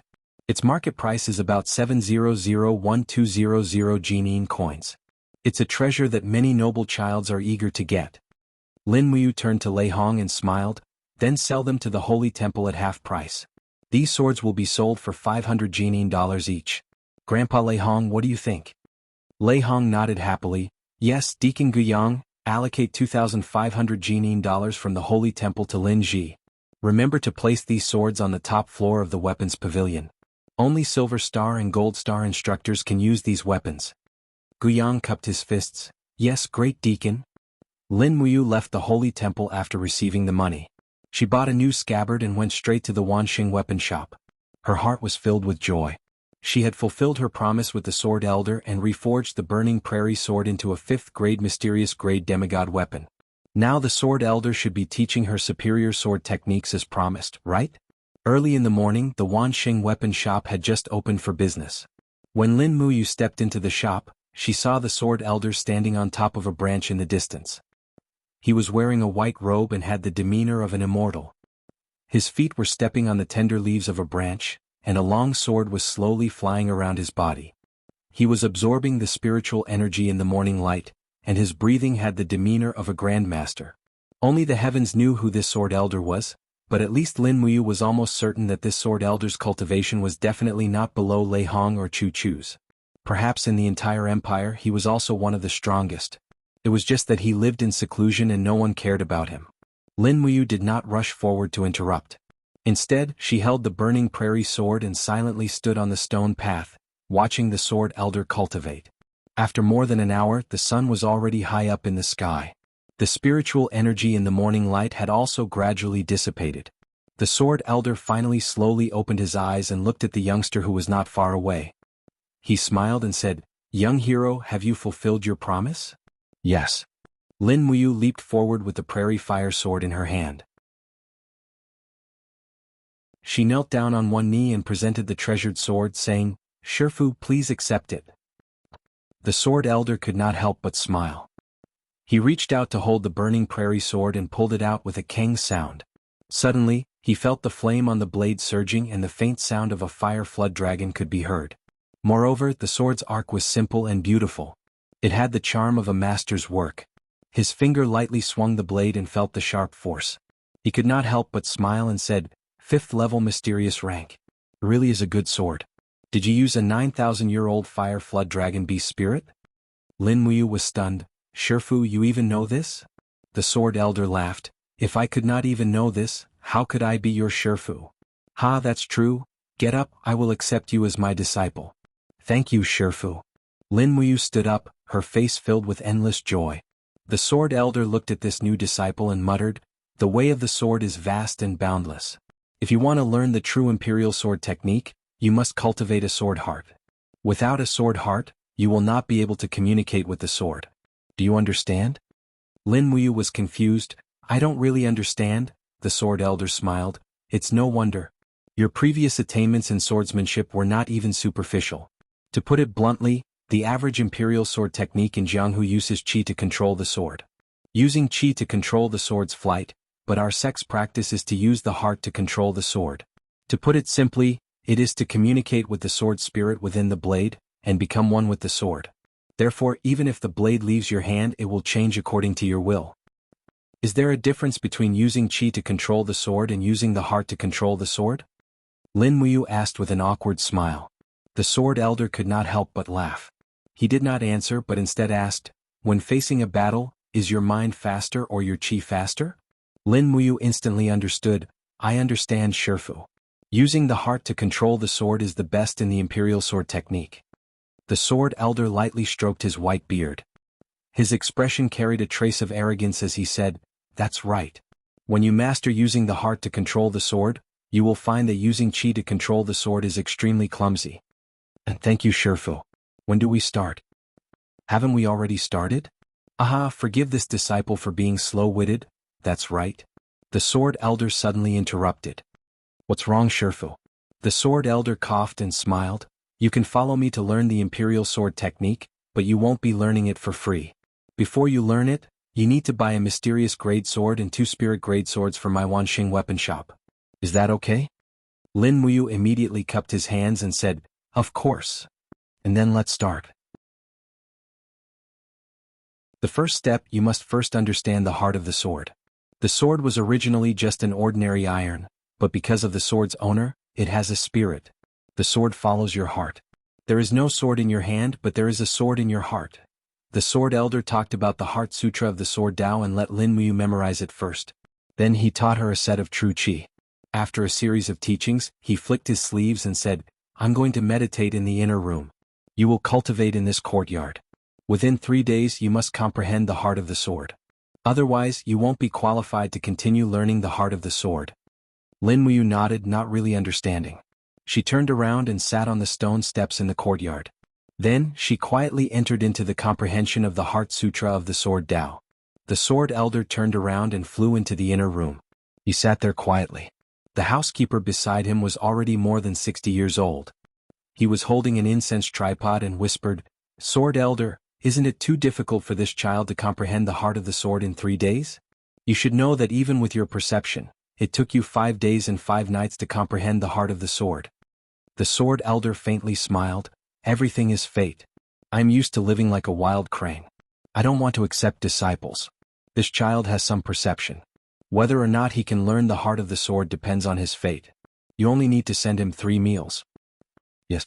He sat there for 2 days. During these 2 days, Lin Muyu only ate 3 meals. However, he didn't feel very hungry. The sword elder said, "The sword is an ordinary iron. It is because of the sword wielder that it has a spirit. This sentence alone made Lin Muyu ponder for a full 2 days and 2 nights. What did it mean to have a sword in one's heart? The burning prairie sword was spread out on both of his legs. He quietly comprehended the sword intent. The late autumn night was cold.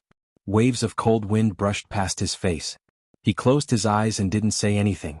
His whole body slowly rose up with blue Qi. It transformed into the shape of a sword and then seeped into his body. This made the housekeeper dumbfounded. Gradually, although Lin Muyu's eyes were closed, he could see the chaotic void in his EC slowly condense into a fiery red long sword. It was the virtual image of the burning prairie sword. What? He was dumbfounded. Why was the burning prairie sword able to enter his EC? Was this what the sword elder meant by having a sword in one's heart? Buzz buzz buzz. The burning prairie sword on his legs let out a low whistling sound. Lin Muyu suddenly stood up. When he once again held the burning prairie sword, he suddenly felt a spiritual connection coming from the sword hilt. Creak, the door to the back of the room opened. The sword elder stepped out with a smile of approval on his face. Lin Muyu, you really didn't let me down. You actually comprehended the heart of the sword in 2 days and 2 nights. Lin Muyu was slightly stunned. I comprehended the heart of the sword? Master, how do you know my real name? I don't even know who you are. How could I dare to accept you as a disciple? The sword elder laughed. The next practice is to communicate with the spirit. Send your consciousness into the sword and communicate with the spirit of the sword. However, you must be careful. This practice process will have some dangers. If you are not careful, your consciousness may be swallowed by the spirit of the sword. After all, the spirit of the sword is a ferocious spirit beast. To truly tame it is not that easy. Yes, I know. The sword elder turned around and went back to his room. Lin Muyu held the burning prairie sword and sat down again. She closed her eyes and slowly extended her consciousness into the burning prairie sword. The inside of the sword was like another chaotic world. It was empty and dark. Lin Muyu's consciousness turned into a physical form. She looked at the surrounding darkness with amazement and slowly flew. Roar! Suddenly, a fiery red evil beast appeared in front of her. It flew and circled in the air. It opened its bloody mouth and attacked fiercely. It was the spirit beast inside the sword, Fire Flood Dragon. Ah! Lin Muyu hurriedly opened her arms and used her arms to force open the jaws of the fiery WRM. However, the strength of the fiery WRM was too strong and it continued to bite down fiercely. Puchi! Lin Muyu's right arm was bitten off amidst the intense pain. The fiery WRM chewed on this delicious meal with all its might and swallowed it whole. It roared continuously and opened its claws for another attack. Puchi! Lin Muyu's consciousness body was broken in the blink of an eye. Her body turned into starlight and slowly dissipated. The fire flood dragon roared again and again. It opened its mouth and bit off his other arm. Beast? Lin Muyu roared. An indescribable anger gushed out from the bottom of her heart. In the next moment, a golden light bloomed in the darkness. A golden true dragon covered in flames emerged from his body. The long dragon's body circled around Lin Muyu. The dragon's head looked at the fire flood dragon. It suddenly opened its mouth and let out a dragon roar. Puchi! It bit the head of the fire flood dragon and began to tear it apart. Pa! The huge dragon's claws crossed and firmly grasped the neck of the fire flood dragon. The dragon opened its mouth and flames expanded. It looked like it was about to swallow the fire flood dragon. Ao! The fire flood dragon unexpectedly let out a cry. It lowered its proud head and whimpered as if it was crying. It was actually begging for mercy? In front of a true dragon, how could a mere fire flood dragon be so rampant? Lin Muyu couldn't help but laugh. Her strength slowly dispersed and the image of the true dragon that lingered around her slowly disappeared. As for the fire flood dragon, it crawled at Lin Muyu's feet, as if it had pledged its loyalty. Humph, that's more like it. He chuckled and slowly withdrew his consciousness. He opened his eyes and looked down. He could feel a burst of joy coming from the burning prairie sword. Sure enough, the sword heart could communicate with the sword soul. So it really was this amazing.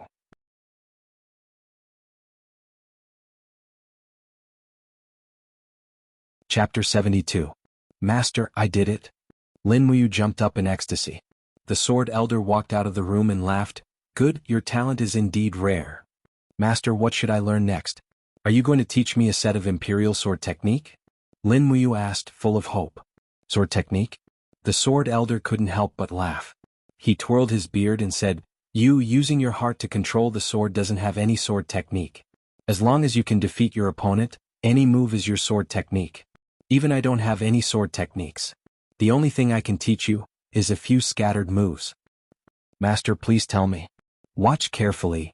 The sword elder gently raised his palm. Not far from the sword rack, a Qingfeng sword suddenly came out of its sheath. As if it had a mind of its own, it lightly hummed in the air. Following the sword elder's movements, it slowly turned into a stream of air. In the blink of an eye, the stream of air around it formed an invisible blade. With the Qingfeng sword as the core, the Qingfeng sword quickly bombarded the bluestone in front of him. Peng! With a loud sound, the bluestone turned into powder. Lin Muyu was stunned. The bluestone was at least 1 meter thick, but the Qingfeng sword was just an ordinary sword. The power of this imperial sword technique was truly amazing. The sword elder faintly smiled. "The imperial sword technique that I practice is divided into 2 methods. One is to gather, just like the attack in front of you, concentrating the power at one point to defeat the opponent. The other is to disperse, spreading the power out to form an entire attack, making it impossible for the opponent to hide. Although the imperial sword technique is ever-changing, the same principle is to gather and disperse." As he said this, the sword elder gently raised his arm. The Qingfeng sword turned into a shadow and flew into the sky. In the blink of an eye, it transformed into countless blades that fell from the sky. Only one of them was a real sword. The rest were invisible blades formed by the sword elder's Do Qi. However, they were still extremely powerful. In the blink of an eye, the bluestone tiles in the courtyard were filled with holes. Lin Muyu was dumbstruck and said, "How am I supposed to study?" The sword elder laughed. "First, learn to gather. Don't use your hands to hold the sword. Use your sword to break a stone slab. That's the first step." "Yes, master." The burning prairie sword was placed in the distance. Lin Muyu slowly opened her hand and sensed the sword's soul in the blade. The soul of the fire flood dragon was also quickly shining and echoing. Its emotions were intense, but the burning prairie sword only trembled a little. Surprisingly, there was not much movement. "Concentrate," the sword elder said from the side. "You must be completely focused in order to reach the highest realm of flying swords." "Yes, master." Lin Muyu continued to try and quickly calmed her mind. Her index and middle fingers were pressed together like a sword, and her mind and the fire flood dragon sword soul resonated with each other. The fire flood dragon sword soul even seemed to be somewhat happy. "Rise." He let out a low grunt, and this time the burning prairie sword let out a humming sound as the blade slowly floated up. Lin Muyu was extremely excited. She controlled the direction of the burning prairie sword's tip and aimed at a bluestone from afar. She suddenly exerted force and said in a low voice, "Go!" Shwa. The long sword quickly flew over and with a "pa" sound pierced into the stone slab, but did not penetrate it. The sword elder laughed from the side and reminded him, "Ayu, your concentration is not enough. Concentrate your thoughts on the sword and combine them with the sword spirit. Only then will you be able to display the greatest power. Your current degree of integration is not even 10%. Continue practicing." "Yes, master." After more than 1,000 attempts, Lin Muyu finally opened his palm at daybreak. Using his heart to control his sword, he smashed the top of the bluestone slab into pieces. Moreover, this huge bluestone slab was already riddled with holes. Lin Muyu had spent the night tormenting it. Not bad. The sword elder once again appeared behind this diligent student.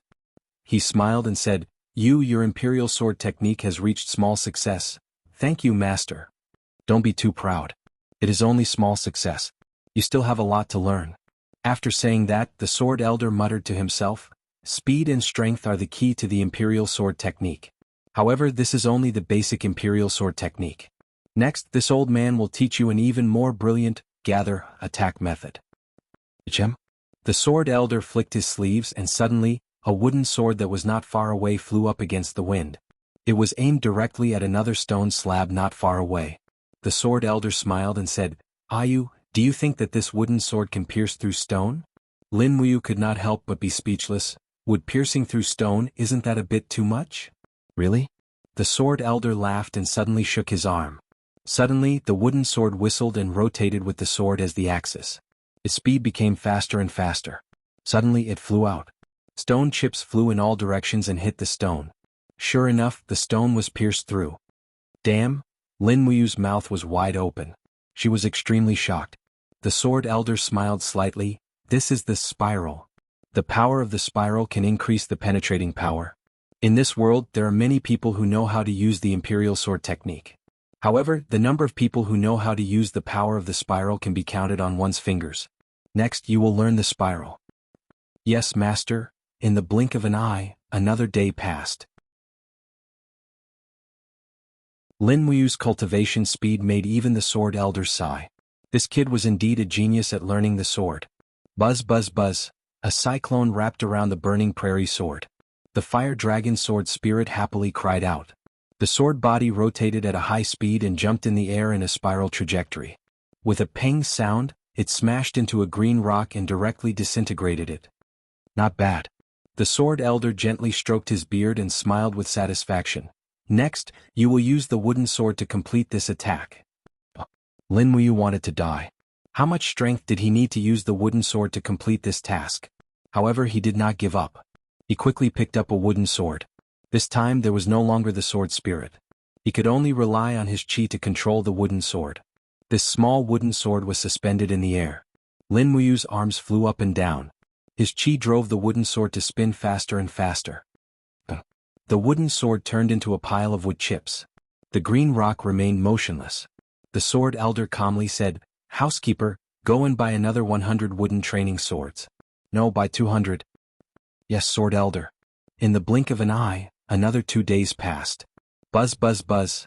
The wooden sword rotated at a high speed in front of Lin Muyu's chest. Lin Muyu opened his palms. His chi turned into a lightning that was pulled between his palms and the wooden sword. This was what he had comprehended in the past 2 days. Turning his chi into lightning to control the wooden sword. This was the first time the Sword Elder was stunned. The Sword Elder had cultivated for a lifetime. He had seen people using chi to control a sword, but he had never seen someone using lightning to control a sword. However, Lin Muyu was able to do this. Peng! A loud sound rang out. The lightning wrapped around the wooden sword penetrated the green rock and directly smashed it into pieces. Lin Muyu was overjoyed. "Teacher, how is it? Is it done?" The Sword Elder was a little scared. What kind of terrifying person was he cultivating? He secretly thought that he could not teach him any more profound Imperial sword techniques. "And it's done." The Sword Elder stroked his white beard and said, "Ayu, you have already learned the Gathering and Dispersing Heart Sutra. With your current cultivation level, you can be considered to be at the top of the Imperial sword technique. I have nothing else to teach you. Go back to the Holy Temple, you have already stayed here for 7 days. Lin Muyu was surprised. He remembered that Lei Hong gave him 3 days off, but he had already been outside for 7 days. Holding the burning prairie sword, he retreated a few steps and knelt on the ground. He kowtowed and said, "Thank you, teacher, for your guidance. Lin Muyu will always remember it. Teacher, rest assured I will go back and forge a weapon as soon as possible." The Sword Elder laughed. "Good child, quickly get up and go back. The sky is getting dark." And while he was at it, he bought some dark steel and spirit stones from the Imperial Capital Chamber of Commerce. When he arrived at the Holy Temple, the guard recognized him and greeted him with a smile. "Master Lin Ji, you're finally back. And what's the matter?" "Yes, the day before yesterday and this morning, a female alchemist from the Spiritual Medicine Department came to find you. However, you were not here, so she went back. She told us to tell you to find her when you come back." "It must be Chu Yao." Lin Muyu's heart warmed. He smiled and said, "Thank you." What he didn't expect was that Guyang and Lei Hong didn't punish him. After all, he was such a good seedling. The 2 deacons also wanted to nurture him. Especially when they saw the charm in Lin Muyu's eyes, they knew that this kid's strength had increased again. He was now close to level 59 Battle Saint and could step into the first heavenly layer at any time. After putting the black iron and spirit stones in his room, he quickly went to the Spiritual Medicine Department. The Spirit Medicine Department was still filled with the strong smell of medicine. Chu Yao was wearing a snow-white female alchemist uniform, which accentuated her exquisite figure. As soon as she saw Lin Muyu, she rushed forward and grabbed his hand. "Ayu, you've been gone for so many days. What were you doing?" "I was learning sword arts from an expert." "Then your sword arts must have reached a certain level?" Chu Yao tilted her head and asked with a smile. Lin Muyu clenched his fist and smiled confidently. "It's all right." He was quite modest. Chu Yao giggled and pulled him inside. She said, I have a friend that I want to introduce to you." Sister Chu Yao made a new friend in the spiritual medicine department? What are you talking about? Chu Yao smiled coquettishly. She then took a cage from a pile of herbs. Inside it was a white bird. There was an empty bamboo tube tied to the bird's leg. She hugged the bird and said with a smile, "This is a specially trained messenger bird. It is also the main way for the Empire to deliver the letter. This messenger bird is a spiritual bird. It can track the breath of the bloodline. It is said that it can find people from thousands of miles away. It is only one-on-one. I have already fed it a bit of my blood and you should also feed it a bit of your blood. This way, even if you are thousands of miles away, I will still be able to find you." So magical? Lin Muyu was amazed. "Give me your hand," and holding onto Lin Muyu's hand, Chu Yao took out a silver needle and pointed it with a smile. But she immediately frowned. "This? Your skin is getting thicker and thicker. Even a needle cannot pierce it. Sister Chu Yao, you are scolding me? I did not say that my skin is thicker." Finally, Chu Yao pricked Lin Muyu's finger with the silver needle and squeezed out a drop of blood for the spiritual bird to drink. The little bird immediately spread its wings and flew back and forth between the two of them. It was very intimate. Chu Yao used her finger to rub the bird's wings and said with a smile, "I will call it Xiao Bai. In the future it will only belong to the two of us. I will be the one to feed it. When I can't find you, I will let Xiao Bai find you." Good. Suddenly, another person from the Saint Hall entered the medicine concocting hall. It was Zhang Wei, clad in armor and looking extraordinarily mighty. The guards of the medicine department didn't dare to ask any questions, and so they just casually barged into the department. "You're right. Lord Zhang Wei, what is the matter?" Lin Muyu asked with a smile. Zhang Wei's lips curled up. "Of course it is a good thing. Lord Lin Ji, Princess Tang Xiaoxi is in the Holy Temple. She wants you to return." "Oh, Xiaoxi is here?" Lin Muyu smiled and turned to Chu Yao. "The princess must have something to do. Sister, I will go first. I will come back to see you later."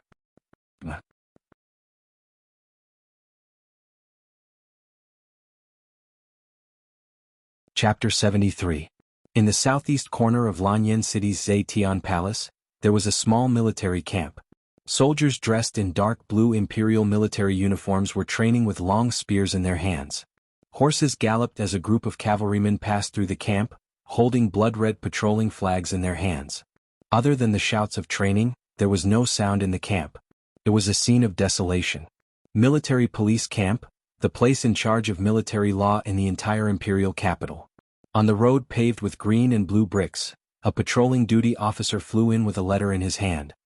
He knelt on one knee and said respectfully, "Commander Darren, a letter from Tsangnan Province." 2 rows of military officers stood respectfully on both sides.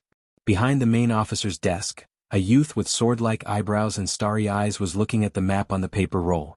He was wearing a high-ranking military officer's uniform with 3 golden stars on his collar. That was the military rank of the Imperial Commander. This person was none other than the commander of the Imperial Military Barracks, Jianghu.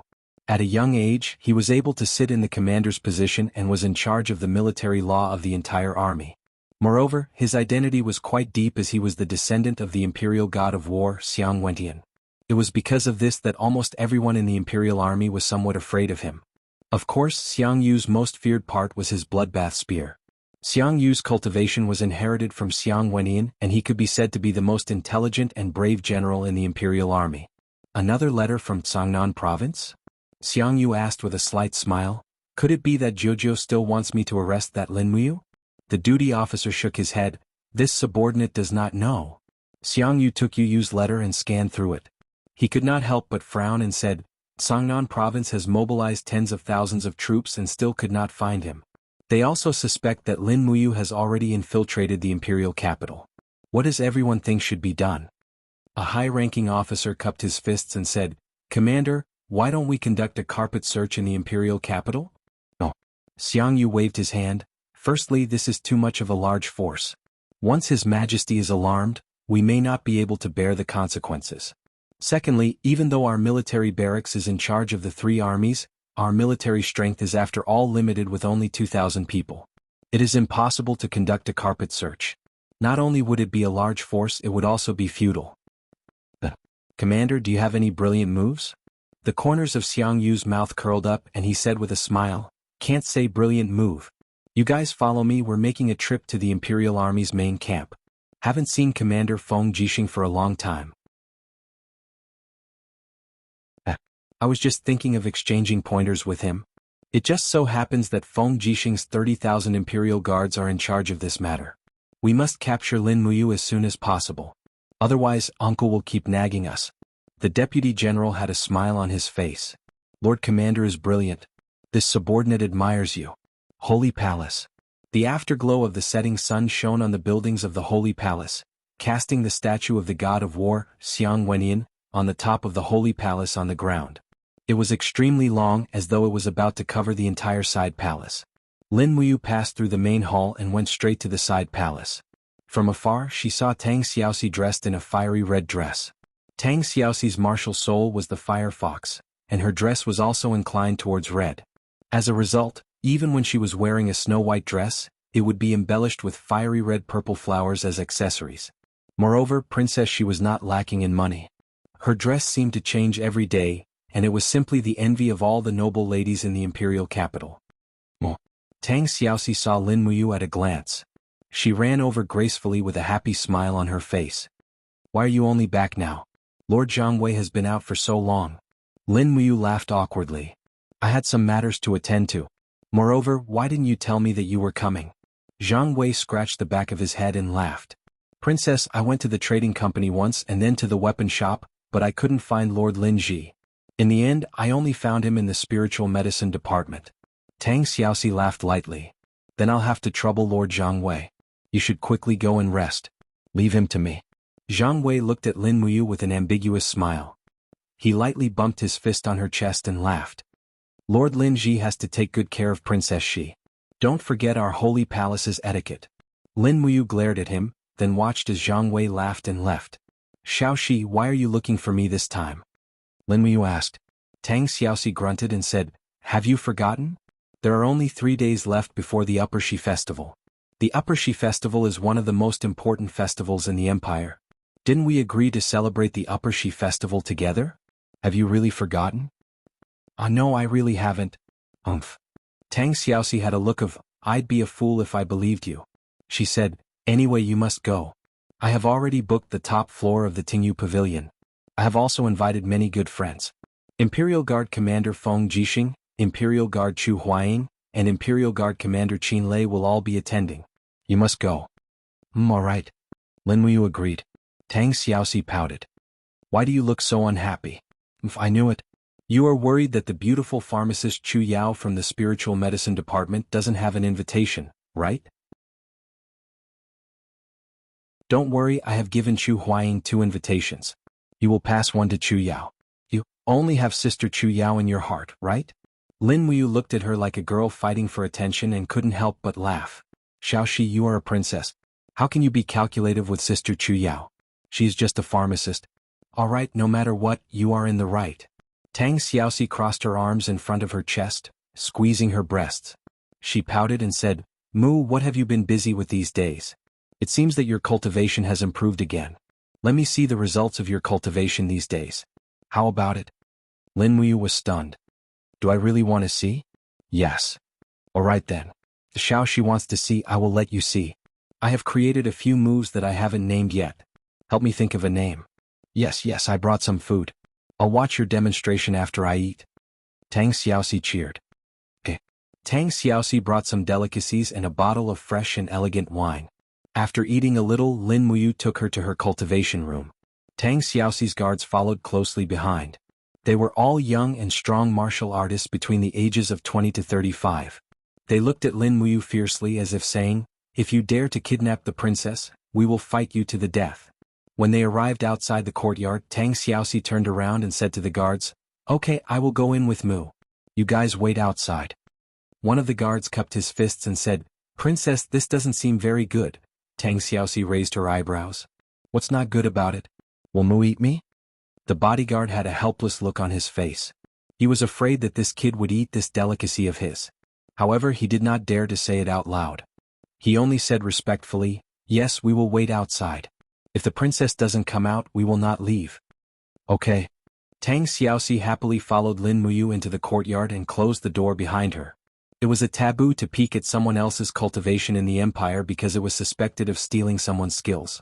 Of course, Lei Hong's behavior of peeking at Lin Muyu's cultivation was not counted as such. After all, he was already so old and shameless. The courtyard was very spacious. There were a few rockery and a lotus pond. Alright, let me see your results. Tang Xiaoxi couldn't wait any longer.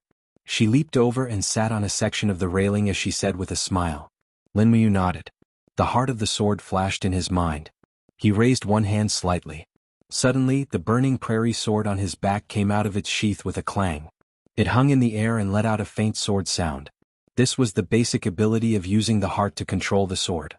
Tang Xiaoxi was stunned. Her small mouth slightly opened. Sword control technique. What a guy. Lin Muyu laughed. His ability was not limited to the sword control technique.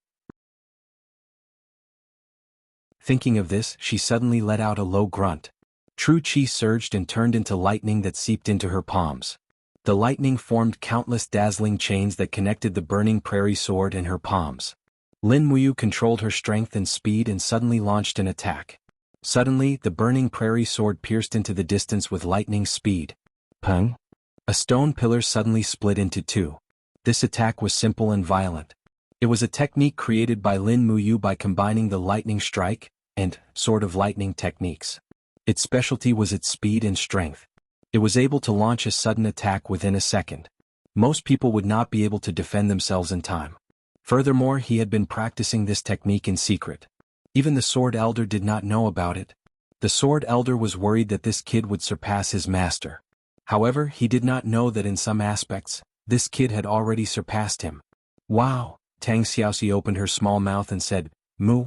Is this the move that Grandpa Chu Chu's lightning strike evolved from? Yes, it is a fusion of the sword control technique. Xiaoxi, can you name it? He said with a smile. Let's call it Thunder Wave? Tang Xiaoxi chuckled. Yes, good name. It is very appropriate. Is there anything else? Yes. Lin Muyu gently opened one of her palms. A light wind surged in her palm. Between stillness and movement, streams of air lingered around the burning prairie sword. Slowly it formed a small storm. Lin Muyu muttered to herself. She pushed her palm forward. With the storm and the burning prairie sword as the core, it directly smashed a boulder into pieces. Heavens! Tang Xiaoxi could no longer sit still. She jumped down from the railing. Her face was filled with shock. Such a strong destructive power. Lin Muyu's body was still surrounded by the air. She smiled and said, after comprehending the heart of the sword, I tried to harmonize with the wind laws in the air. However, I did not expect that the power would be so great. I call it the sword control technique. Its power is impressive. However, the disadvantage is that it takes time to accumulate a strong wind force. In a real battle, it is very difficult to make a difference. Tang Xiaoxi smiled and nodded. Yes, this move should be named Wind Break? Good name. Do you have any other moves? Yes, the finale has not been shown yet. Facing the lotus pond, Lin Muyu focused his mind and silently opened his palm. In an instant, countless invisible blades flew out from his body. With his heart of the sword released, even Tang Xiaoxi could see his true qi swords. Rustle! The water in the pool began to tremble violently. In the next moment, the water in the pool seemed to be attracted to something as it slowly rose up and gathered together. Furthermore, the surrounding temperature dropped rapidly and the water arrows actually froze into light blue frost blades. If the Sword Elder's teachings were to be compared to the external release of the Heart Sword, then Lin Muyu's technique was a sublimation of the external release of the Heart Sword. Rise! Raising his arm, thousands of ice swords soared into the sky. In the blink of an eye, they landed on the ground not far away. It directly turned the place into a mess of potholes.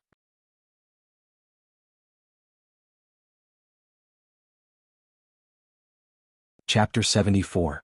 Using water to control the sword heart technique scatter word formula. Lin Muyu quickly calmed the surging qi and blood caused by the excessive consumption of true energy, and said with a smile, Xiaoxi, what do you think of this move? Is it flashy enough? Tang Xiaoxi was almost petrified. After a while, she blinked her eyes and said, So powerful. These words made Lin Muyu's confidence almost explode. She said with a smile, Of course. What should I call this move? Tang Xiaoxi said, I've seen experts of the Imperial Sword technique use the innumerable sword formula. It's similar, but this move of yours uses the law of water. Why don't we call it Innumerable Sword Absolute Ice? Good name. Anything else? Tang Xiaoxi asked weakly. There's still one last move, and it's also the move with the most explosive power. Show it to me. Alright. Lin Muyu muttered to himself. Immediately, the burning prairie sword flew up with a swoosh, and stood vertically in front of him. He opened his palms and wisps of true dragon primary fire condensed between his fingers, slowly transforming into a flaming chain between his palms and the blade of the sword. After activating the rotational force, the burning prairie sword slowly rotated on its axis, while the wisps of true dragon primary fire in his palms spiraled around the blade of the sword like a long dragon. With a dragon's roar, Lin Muyu shouted, "Go!" Whoosh! The long sword whistled through the air, carrying with it a vast spiral of fire. The heat spewed out and the pond water to the side sizzled. Lin Muyu's target was a huge rock with a diameter of at least 5 meters, and it was an extremely hard black rock. Amidst the loud noise, rocks flew everywhere. Lin Muyu opened his hand, and the wall of the gourd came out of his body, protecting him and Tang Xiaoxi. The impact of this blow swept through the entire courtyard, and the guards outside couldn't help but knock on the door. "Princess, there's such a big commotion inside, are you all right?" "I'm fine, don't come in," Tang Xiaoxi said loudly. "Yes, princess." Controlling the sword with fire. Lin Muyu calmed herself down and said faintly, "Flame is the source of power. Together with the piercing effect of the whirlwind, this strike's penetrative power and power are the strongest among all of my moves. Its weakness is the same as Gale Break, the charging time is too long. It's said that the speed at which battle energy is condensed is faster. Maybe when I step into the heaven realm and understand battle energy, I can improve this move. Xiaoxi, what do you think of this move? What's a good name?" Tang Xiaoxi became even more restless. Her face was roasted red by the flames as she said, "I vaguely heard the roar of a dragon just now. Mu, why is there dragon force in this move of yours? Is it a move cultivated from the true dragon bone I gave you last time?" "Yeah, Xiaoxi is so smart." "So that's how it is. Let's call it Dragon Flame Spiral Break. This style looks really good." Lin Muyu stood proudly in the courtyard. The Sword Elder had taught him the heart of the sword and controlling the sword with heart, so he could be considered as his sword art's first teacher. However, the 4 elemental sword control law that he had comprehended in the past few days had surpassed his teacher. Perhaps it could be said that he already had the demeanor of a transcendent master. Tang Xiaoxi, on the other hand, was sullen. "What's wrong, Xiaoxi?" he asked with concern. Tang Xiaoxi raised her head and looked at him with a pair of starry eyes. She said, "When we were in Cathaya City, you were still so weak and needed my protection. But after we came to Lanyan City, Mu has completely surpassed me. My realm is already far inferior to yours. It's okay, I can protect you in the future." He smiled brightly. Tang Xiaoxi's heart warmed and she nodded happily.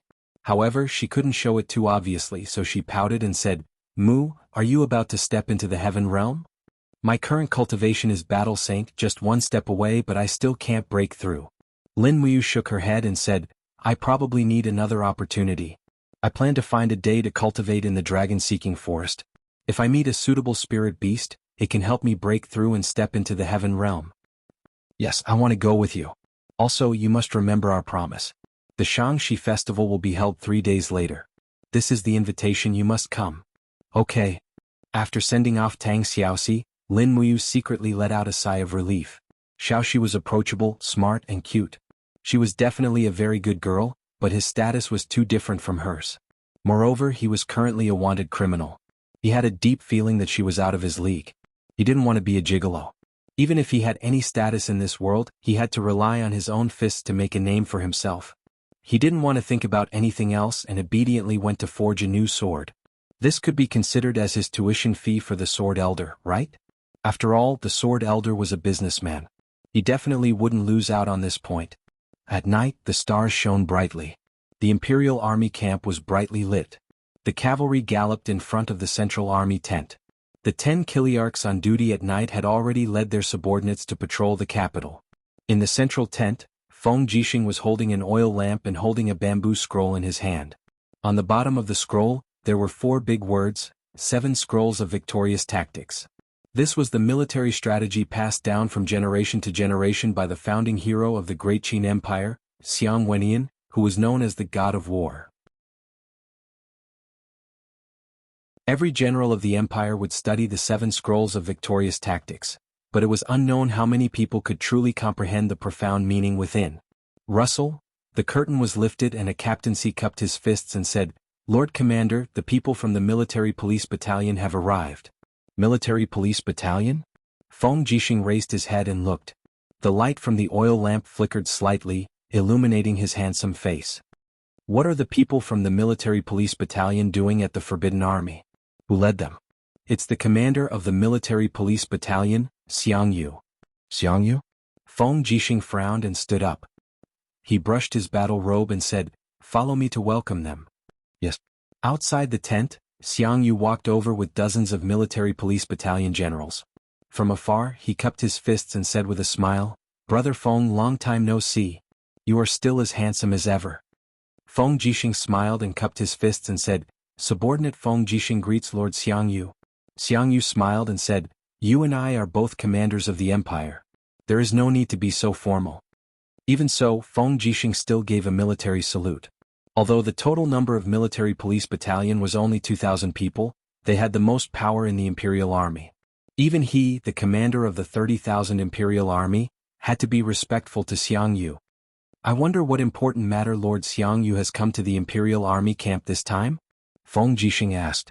Jianghu laughed and said, "It's a small matter. Let's talk inside the tent." Yes. After entering the imperial army tent, Jianghu sat down on the commander's seat without a trace of politeness. The high-ranking imperial army generals immediately glared at him. Luo Lai had already placed his palm on the hilt of his sword, but Feng Jixing stopped him with a stern look. Jianghu naturally had his reasons for being so arrogant. He had the right to be so. Pressing his hand on the table, Jianghu looked at the 7 victorious scrolls next to the oil lamp and couldn't help but laugh. "General Feng is studying the military books passed down by our ancestors?" "Yes." Feng Jixing smiled respectfully and said, "I can only study 1 or 2 of them. This general is slow-witted and cannot completely understand the essence of the war god." "General Feng is too modest." Jianghu smiled coldly and said, "General Feng should have heard of the murder of Kathaya City's Hua Tian, right?" "Yes." "The murderer, Lin Muyu, is said to have infiltrated Lanyan City." "What do you mean, my lord?" Jianghu waved his hand lightly and said with a smile, "Our military police camp is short on manpower and cannot search the entire city for Lin Muyu. That is why we have come to the Imperial Army camp to ask General Feng to act on our behalf. The Imperial Army of 30,000 is enough to turn the Imperial capital upside down to capture Lin Muyu." Feng Jixing's heart trembled. He cupped his hands and said, "My lord, please forgive this general for being powerless." "What?" "Lanyan City is the Imperial capital, the city of true dragons. If we wish to search the entire city for Lin Muyu, we must have His Majesty's handwritten decree. Otherwise this general cannot comply. The Imperial Army's mission is to protect the Imperial City, not to capture felons." Feng Jixing said it straightforwardly, without the slightest intention of giving in. Jianghu slowly rose to his feet and looked at him coldly. "General Feng has reminded me that I must go to Zetian Temple to have an audience with His Majesty first before I can search for the criminal." Feng Jixing smiled faintly. "Yes, my lord, you have come in vain." Jianghu's expression was cold. He walked down from the commander's seat and stepped on the dark blue carpet of the Central Army tent. He looked at Feng Jixing with a cold gaze and said with a smile, "How can I come in vain? I heard that General Feng has studied ancestor Xiang Wentian's wind saber technique for many years and is known as the strongest master of wind saber technique in the empire. I happen to be free today. Can you enlighten me?" Feng Jixing was stunned. "This general dares not fight with you, my lord." "It's okay. It's just a sparring session." Jianghu raised his hand and pulled out a saber from his subordinate's waist. He said with a smile, "Jianghu is not good at using a saber and is not qualified to use one. Is it okay for me to borrow this subordinate's saber, General Feng?" Feng Jixing's heart trembled. He took the saber from his subordinate and cupped his hands and said, "My lord, we won't overdo it." Okay. Slowly spreading his battle chi, Jianghu's battle robe fluttered behind him and the light on the saber sword. He was a powerhouse who had stepped into the second layer of Heaven Realm. Naturally, his aura was much stronger than Feng Jixing, a first-layer Heaven Realm powerhouse. With a slight tremble of the saber, he had already launched an attack. The blade cut through the air fiercely. After 5 consecutive slashes, the flames all over his body soared. The first-grade martial soul, Trampling Fire Tiger, was released. This was the legendary martial soul that Xiang Wenyan once possessed, Mighty Battle Chi. Dang dang dang, sparks splashed. Feng Jixing blocked several times in a row and lowered his feet to sweep out. Xiang Yu leaped up to avoid this attack. In the air, the sharp claws of the Trampling Fire Tiger fused with the saber, and a powerful and heavy saber slashed toward Feng Jixing's neck. Feng Jixing's movement technique was excellent. As soon as the saber hilt touched the ground, he used the force to slide half a meter and soared into the sky with his battle boots covered in battle chi. Bang! With a heavy blow, Xiang Yu's fist landed on Feng Jixing's battle boots. Battle chi surged and the wind formed a shock wave, causing the surrounding generals to retreat several steps. Feng Jixing looked up at the sky, purple battle chi all over his body. His second-grade martial soul, Purple Electric Flame Wolf, had already been released, and his eyes were filled with an unyielding fighting spirit. Again? Xiang Yu stayed in the air for a few seconds, then suddenly waved his long saber and slashed down again, using the same windwalking saber technique. Dang dang dang, another series of collisions occurred. Feng Jixing was forced to retreat again and again. Suddenly, a cold light was pressed against his neck. Behind him was a pillar of the tent, and there was no way to retreat. The saber in Xiang Yu's hand was pressed straight against Feng Jixing's neck, his face brimming with a smile. It seems that General Feng's windwalking saber technique has not been cultivated to perfection. With that said, he withdrew his saber and said, "Since the Imperial Guard is unwilling to move out to search for Lin Muyu, then it's a good thing the military police battalion came." Watching Xiang Yu's receding figure, Feng Jixing let out a long sigh of relief. At the side, Luo Lai said, "Commander, with your saber cultivation, you shouldn't have been subdued by Xiang Yu's clumsy move just now." Feng Jixing's expression was complicated. He slowly shook his head and said, "A loss is a loss, there's no need to say anything more. Xiang Yu, he's someone we can't afford to offend. Even Xiang Yu has begun to interfere in this matter. Yu is becoming more and more dangerous. Immediately send Yu Yu's letter to Silver Fir City and have the people there search for evidence faster. Otherwise, we won't be able to prove Yu's innocence." Yes.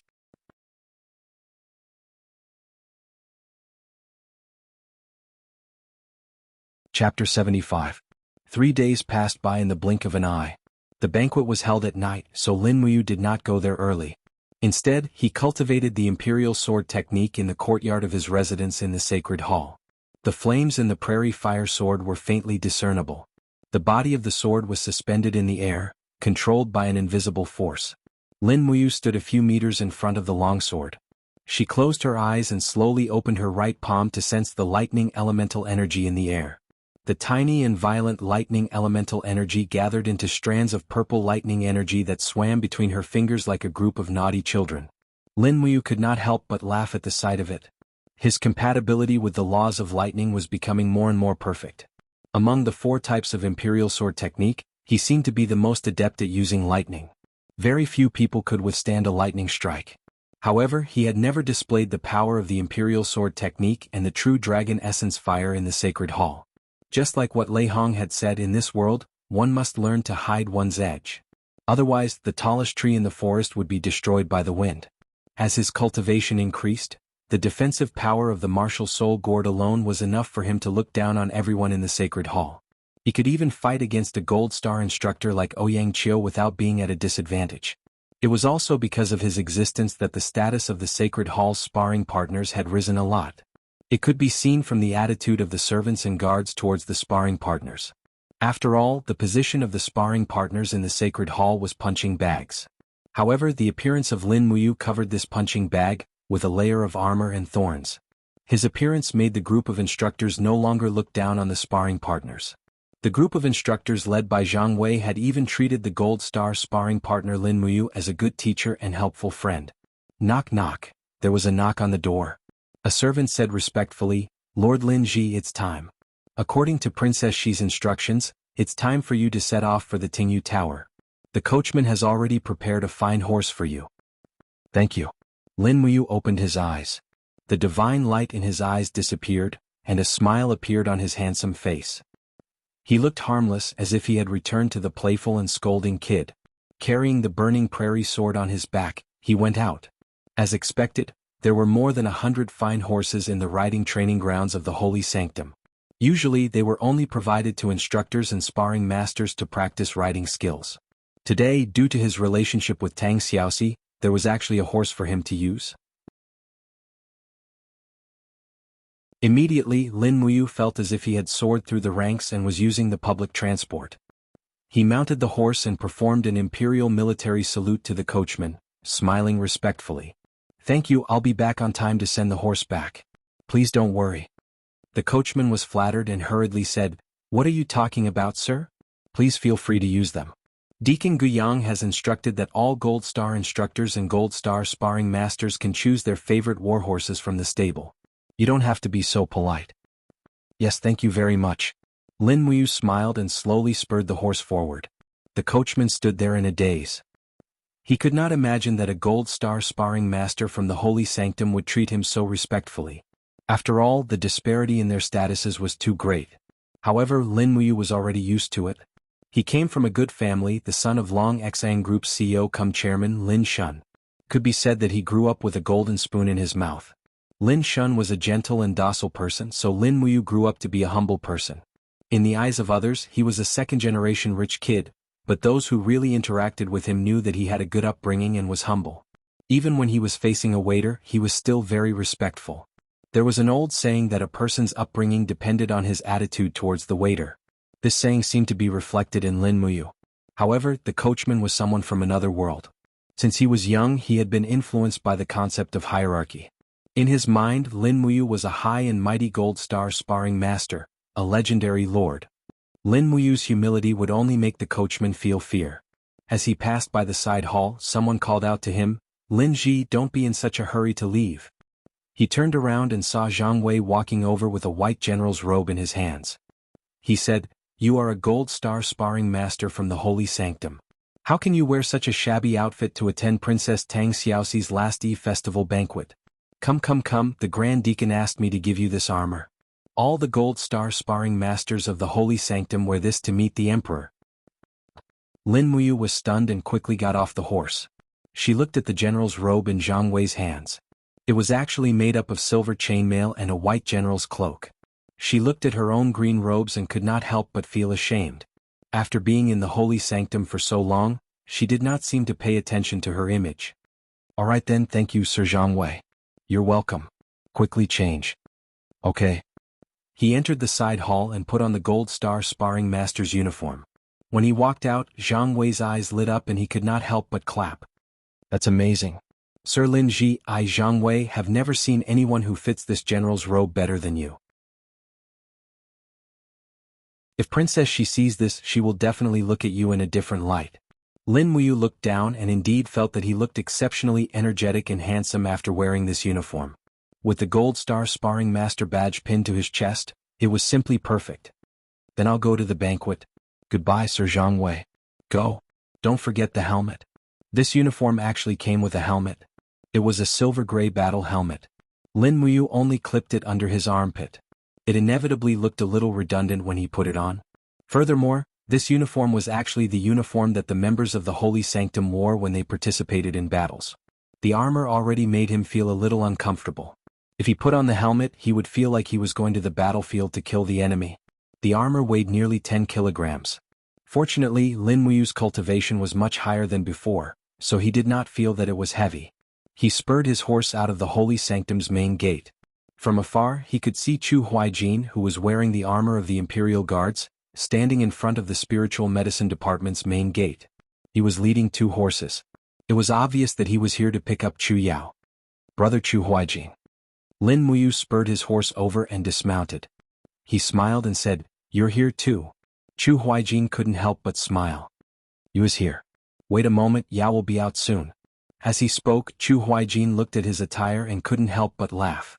This set of Gold Star armor that the Holy Sanctum custom-made at the Ministry of Works is really beautiful. I can't get tired of looking at it. It looks even more handsome on you. At this moment, Chu Yao came out. She was dressed in the uniform of a female pharmacist from the Spiritual Medicine Department. She was graceful and graceful. When she saw Lin Muyu, she almost didn't recognize her. Her eyes widened as she giggled. I almost couldn't recognize you when he's dressed like this. But he looks quite good. Thank you, Sister Chu Yao. Shall we set off? Okay. The three of them mounted their horses together. Chu Huaijin spurred his horse and led the way in front. Lin Muyu and Chu Yao followed behind slowly. Chu Huaijin and Lin Muyu were both wearing the robes of a general, so they looked very serious. The pedestrians on Skirich Street all gave way to them, even though they weren't riding very fast. Not long after, they arrived at a quiet courtyard. It was Tingyu Tower. From afar, a few shop assistants walked up and asked with a smile, "Sirs, do you have invitations?" "Yes." Lin Muyu took out the invitation that Tang Xiaoxi had left behind. "So it's Princess Xi's guest. Please go up to the 7th floor. Leave the horses to us." At this time the sun had already set. Red lanterns were lit everywhere in the courtyard of the rain-listening building. Young and beautiful maidservants, who looked like palace maids, were busy carrying delicacies and fruit trays, going straight up to the 7th floor. That was the most expensive box in the rain-listening building. Especially on a day like the Upper West Festival, the cost of reserving the 7th floor was extraordinarily expensive. I heard that the cost of the 7th floor of Tingyu Tower during the last lunar festival is 700 Jinin coins a night. Chu Yao stuck out her tongue and laughed. Chu Huaijin smiled slightly. "It's okay, we don't have to treat you." Lin Muyu said, "Yes, Xiaoxi is rich, she doesn't care about this." When the three of them went upstairs, they saw a group of Imperial Guards guarding outside the door. The commander of the Imperial Guards, Qin Lei, was wearing a general's robe and had his hand on the hilt of his sword. He smiled and said, "All the guests are here?" He didn't recognize Lin Muyu and asked in surprise, "This is?" Chu Huaijin said respectfully, reporting to Lord Commander, "He is Princess Xi's guest, Lin Muyu." "Oh, I see. Let's go in." Qin Lei grinned and didn't say anything. When they entered, they saw that Tang Xiaoxi and Feng Jixing were already there. Tang Xiaoxi quickly stood up and smiled. "All right, since everyone is here, let's quickly take a seat. I'll ask them to serve the dishes." "Yes, I'll listen to the princess." "Mu, come and sit beside me?" Tang Xiaoxi said with a smile.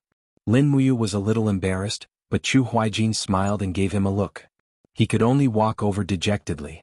His armor made some noises as he sat down beside Tang Xiaoxi. Tang Xiaoxi tilted her head and looked at him. A trace of confusion flashed past her beautiful eyes. She smiled and said, "Mu, the Empire's general's uniform fits you very well. I've never seen a general who fits this armor better than you." Feng Jixing rubbed his nose and said sourly, "From what the princess said, it seems that Commander Qin Lei and I don't look good in this general's robe." Qin Lei sat down and clapped his hands. "The commander of the Imperial Guards is jealous. Look at you, aren't you embarrassed to be the commander of 30,000 Imperial Guards?" Lin Muyu smiled awkwardly. "Everyone, please don't ridicule me. I'm just a sparring partner of the Divine Temple. I can't be compared to you generals who have a lot of troops." Qin Lei shook his head and smiled. "Hey you don't have to be so modest. We all know that you're the strongest sparring partner in the Divine Temple. Moreover, the Divine Temple is the cradle of the Empire's famous generals. Many famous generals came from the Divine Temple. Feng Jixing, Chu Huaijin, and I were all from the Divine Temple, so you don't have to be so modest." "Yes, thank you. What's your name?" Qin Lei was stunned. He couldn't help but laugh. "My name is Qin Lei. I'm the eldest son of Prince Jining. I'm the commander of the Imperial Guards." Lin Muyu's heart skipped a beat. It seemed that tonight's Eve banquet was not simple.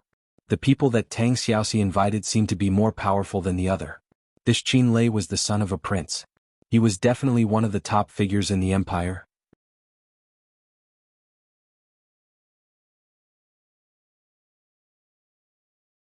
Chapter 76. "Come, this is the sweetest jasper flower wine in Lanyan City.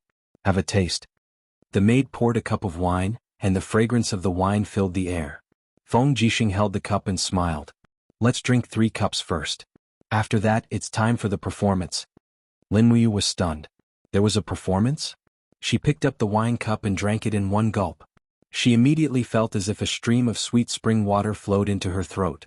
There was no strong spiciness at all. Tang Xiaoxi also drank a cup, then smiled and said, "Then I'll go and prepare." "Prepare for what?" Lin Muyu was stunned.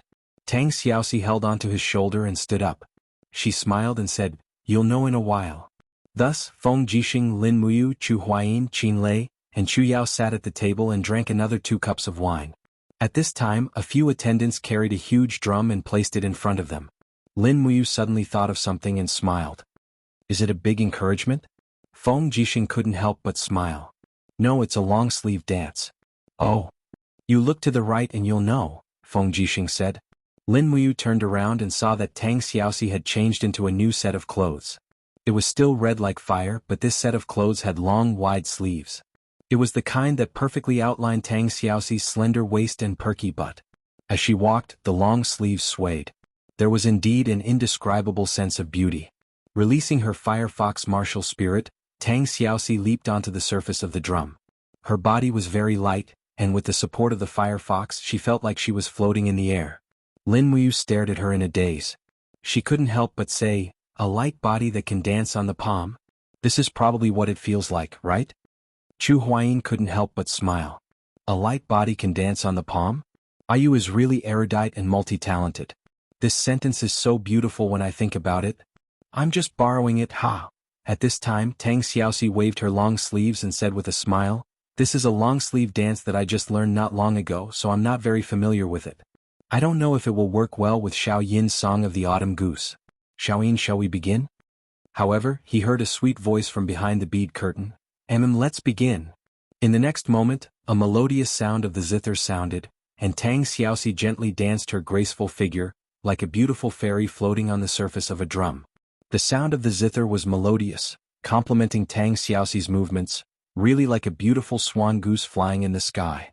But not long after, the sound of the zither suddenly became intense. Immediately a kind of aura of a powerful army overflowed in the room, and Tang Xiaoxi's dance steps also sped up a little, her slender feet on the surface of the drum, like the sound of a war drum. The sound of the zither stopped abruptly and the song ended. Tang Xiaoxi was already kneeling on the drum with her knees in a spiral position. She bowed with her hands clasped in front of her, looking magnificent. Lin Muyu, Feng Jixing and the rest were all dumbstruck, while Qin Lei quickly clapped his hands and cheered. His Highness and Princess's zither and dance are simply the best match in the world. Tang Xiaoxi giggled and leapt onto the ground. Soon after, she lifted the bead curtain and said with a smile, Xiaoyin, quickly come out and eat. Lin Muyu's eyes widened. She also really wanted to know what kind of person could play such a melodious yet soul-stirring zither song. It must be someone outside of this world, right? But just as that young lady wearing a dark blue cloak walked out from the inner room carrying the zither, Lin Muyu was immediately dumbstruck. That absolutely beautiful face, where had he seen it before? Qinin walked out with the support of Tang Xiaoxi. Putting down the zither, she raised her head and discovered a handsome youth looking at her. In a split second she was also dumbstruck. You? How could it be you? Why, the two of you know each other? Tang Xiaoxi was dumbstruck. Lin Muyu was dumbstruck and suddenly thought of the 1,000 gold coins. She couldn't help but say, Beauty, you still owe me a diamond coin? I couldn't find you anywhere. Everyone was dumbstruck. No one knew that Lin Muyu and Qinin had actually met before. What exactly is going on? Tang Xiaoxi was confused. Qin Yin's little face was flushed red, and she suddenly remembered that she was poisoned by the dragon snake's venom that night, and it was Lin Muyu who detoxified the poison for her. But when he detoxified the poison, he also saw her body, and her face was flushed red for a moment. She stammered, So the person who detoxified the poison for me in the dragon-seeking forest that day was you? Feng Jixing instantly understood everything and couldn't help but laugh out loud. What a coincidence, the affairs of the world are like chess. That night it was actually you who saved your highness. I should have guessed it. Tang Xiaoxi's beautiful eyes widened. Ah? Xiaoyin, it was really Mu who detoxified the poison for you? Lin Muyu didn't dare to speak anymore. He realized that this Xiaoyin wasn't an ordinary person, so he asked weakly, May I know who this Miss Xiaoyin is? Tang Xiaoxi smiled and said word by word, Her name is Qinin, the daughter of the current emperor, the radiant king, the empire's princess royal. Bus. Lin Muyu's mind went blank, and his face turned green and purple. He was so conflicted that he wanted to die. No wonder I couldn't find her at Tongtian Street 1. Qinin smiled faintly, but I really live at Tongtian Street 1's Zetian Palace. If you can't find me, then don't blame me for not returning you the 1,000 Jianghu coins. Qin Lei was more simple and honest, but he was still confused. He turned around and asked, You, what's with this 1,000 Jianghu coins?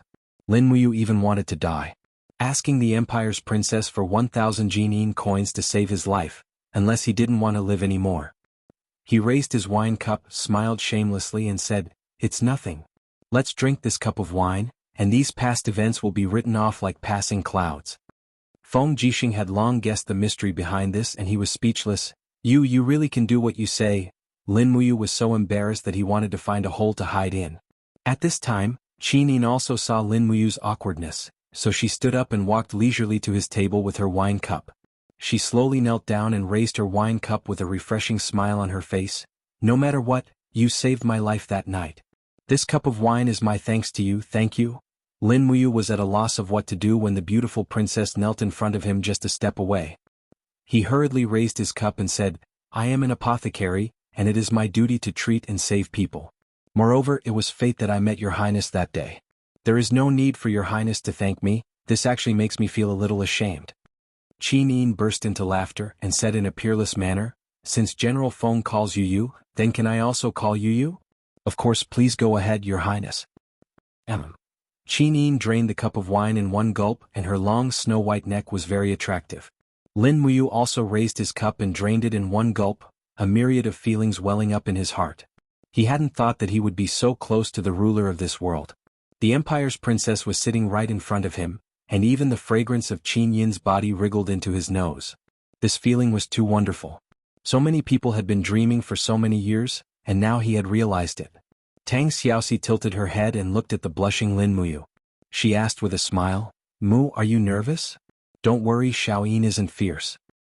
"Oh." He agreed softly.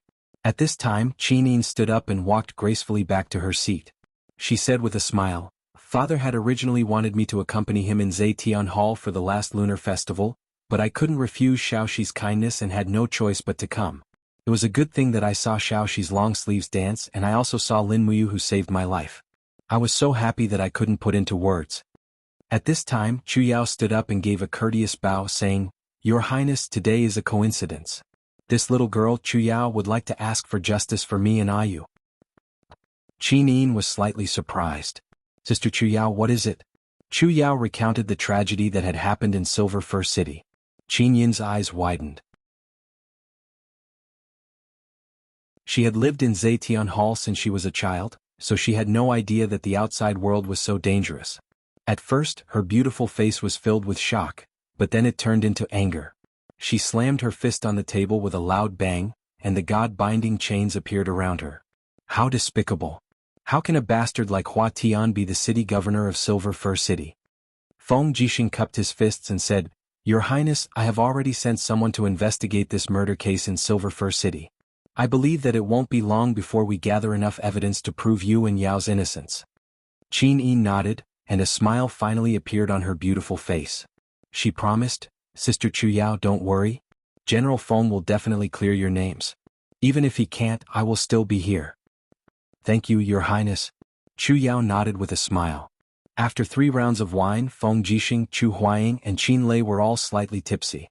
Even the 3 beauties, Qin Yin, Tang Xiaoxi and Chu Yao were blushing. They had entered a tipsy state. Feng Jixing cupped his fists and said with a smile, "Your Highness, I have something to say but I don't know if I should say it." "Please say it, General Feng." Qin Yin's face was slightly red, and she looked at the grapes on the plate with a smile. Feng Jixing said, "Yu is currently a battle saint at level 59, and is about to break through to the heaven realm. He is one of the rare experts in Lanyan City. He is currently a sparring master in the Holy Palace. I would like to recommend you to join the Royal Army and become a member of the Royal Guard. What do you think, Your Highness?" "The Royal Guard?" Qin Yin opened her mouth and wanted to say something but stopped. After a few seconds she said with a red face, "General Feng, the Royal Army is appointed by my father. I rarely interfere with it." "If that's the case, just pretend that I have never mentioned this." Feng Jixing laughed. Lin Muyu said, "Is the Royal Guard better than the Holy Palace?" Chu Huaying couldn't help but laugh. He looked at this silly boy and said, The core security of the entire Zetian Palace is handled by the Royal Guard. Moreover, the Royal Guard has the opportunity to be promoted to the white-robed Royal Guard, and become the personal guard of the Emperor and Her Highness. This is a supreme honor. Currently there are only 6 white-robed Royal Guards in the Empire. They are Chu Chu, Lei Hong, Du Hai, Qin Lei, Yao Yuan and Feng Jixing. Every one of them is an indomitable character. It would be great if you could join the Royal Guard. Lin Muyu came to a sudden realization. So there were two white-robed Imperial Guards present here. Feng Jixing and Qin Lei's status could already stand side by side with Chu Chu and Lei Hong.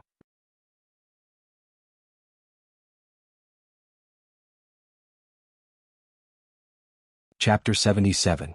Hey. It's so boring to just drink like this. Qin Lei suddenly stood up and cupped his fists. He smiled and said, "Why don't we remove the table in the middle and use martial arts to make friends? Brother Feng, we haven't sparred in a long time, right?" "Sparring here?" Feng Jixing was stunned. He smiled and said, "I don't think that's a good idea. Today is the Lunar New Year's Eve festival, we have to be friendly." Qin Lei was impatient. "We are all martial artists, what's there to be unfriendly about? Xiaoyin, don't you think so?" The corner of Qin Yin's mouth curled up, revealing her dimples. She said, "Since we're going to compete in martial arts, we can't make a big fuss. I have a suggestion. No one is allowed to summon their martial spirits. Once they do, they'll lose. Also, martial arts is too dangerous." "Sword duel?" Lin Muyu was stunned. Qin Yin smiled and nodded. "Yes, we will only compete in swordsmanship. How about that?" Feng Jixing said, "That's good. Swordsmanship is the most important of the 6 martial arts. Let's compete in swordsmanship. It won't hurt our friendship.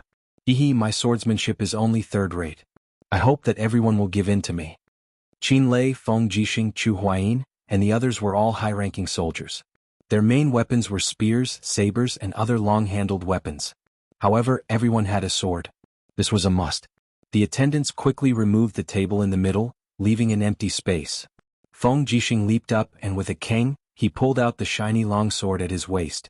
With a light flick of his wrist, a sword flower appeared and he said with a smile, Come, who wants to have a taste of this Feng's mediocre sword art?" Chu Huayin laughed and walked over. He slowly pulled out his sword and cupped his fists. "Brother Feng, let's have a taste." Feng Jixing took the initiative to attack. His long sword was surging with battle energy, and the blade of the sword swept out 3 times in a row. Chu Huaying's swordsmanship was more gentle, and he gently avoided Feng Jixing's attack. Then he counterattacked. Feng Jixing quickly blocked. The two of them passed by each other, and their swords had already collided 7 times. Fortunately, both of them had restrained their do qi. Otherwise, the sword qi alone would have turned this place into a mess. Chu Yao looked at the two of them fighting and clapped her hands with a smile. "Big brother, you can do it." Feng Jixing's laughter could be heard. "Your brother's swordsmanship is so clumsy, how can he cheer?" Ding! Amidst the sound of the sword, Chu Huaying quickly retreated with his long sword. He slid back a few meters on the floor and hit the wall. There was a trace of shock on his face. He raised his head and smiled. "Brother Feng, you fell into your trap again." Feng Jixing's swordsmanship had a soft edge to it, and it was this soft edge that had defeated Chu Huaying. "It's my turn." Qin Lei was a martial arts fanatic. He took out his sword every 2 or 3 steps and launched a series of attacks. It was obvious that his swordsmanship cultivation was far above Feng Jixing's, and he was quite methodical. After 3 to 5 rounds, Feng Jixing was already in danger. He hurriedly jumped out of the arena, cupped his fists and said, "Commander Qin is formidable. I have learned a lot. You admit defeat just like that?" Qin Lei was stunned. He looked as if he hadn't fought enough. He said resentfully, "I thought that your swordsmanship had improved, but I didn't expect that you were lazy and didn't learn swordsmanship at all." Feng Jixing laughed. "I specialize in the wind blade technique, not swordsmanship." Qin Lei swept his gaze around and his gaze descended onto Lin Muyu instead as he said with a smile, You carry a sword on your back. I presume that you're a sword user as well. Come. How about we exchange a few moves?" Lin Muyu was stunned. He had never thought that he would have to fight. He hurriedly shook his head and said, "There's no need. I'm just a sparring master from the Divine Palace, and my cultivation is in the Earth realm. How can I compete with you people in the Heaven realm? You?" Qin Lei's eyes widened and he said, "Are you not giving me, Qin Lei, any face?" At the side, Tang Xiaoxi extended her hand and pushed Lin Muyu's arm. She smiled and said, "Mu is an expert. Brother Qin Lei, you have to be careful. If you lose, the entire Imperial army will lose face." Qin Lei's eyes widened.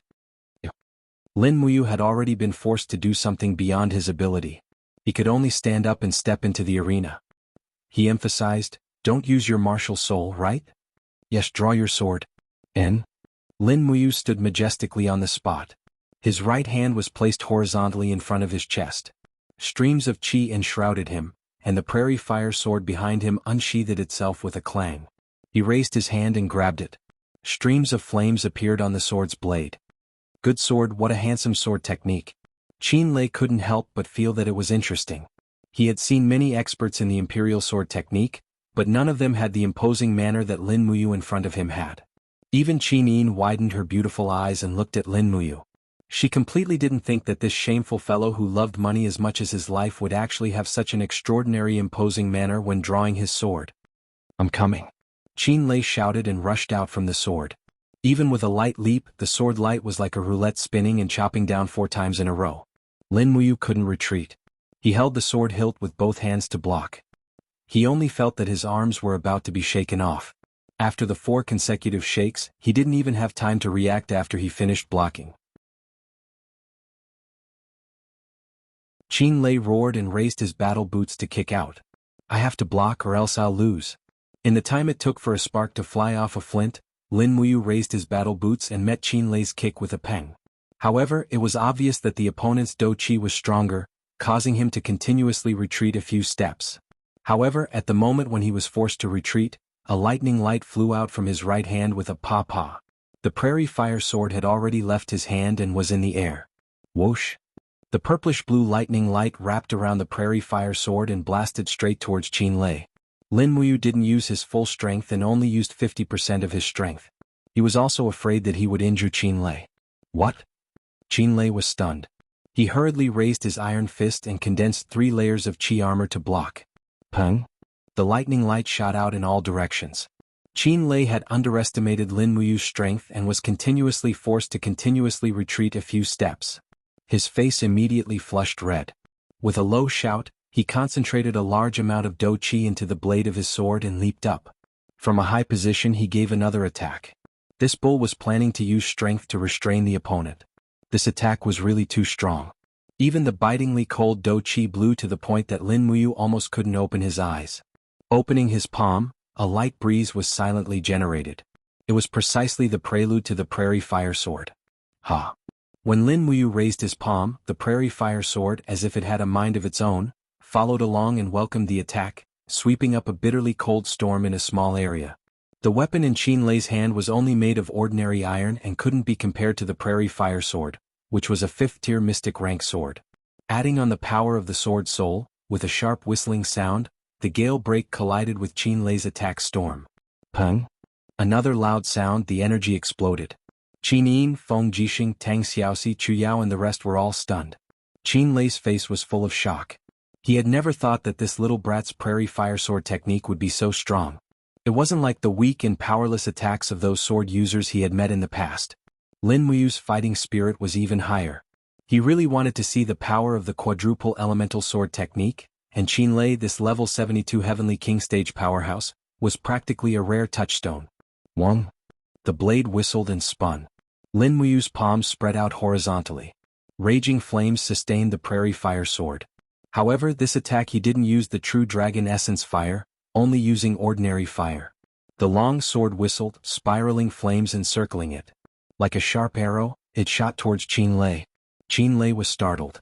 He already felt that he couldn't block this attack. Ha! His battle boots stomped on the ground. In the midst of the shocking sound, golden chains rose in the surroundings. It was his God-binding chains martial spirit. Brother Qin Lei.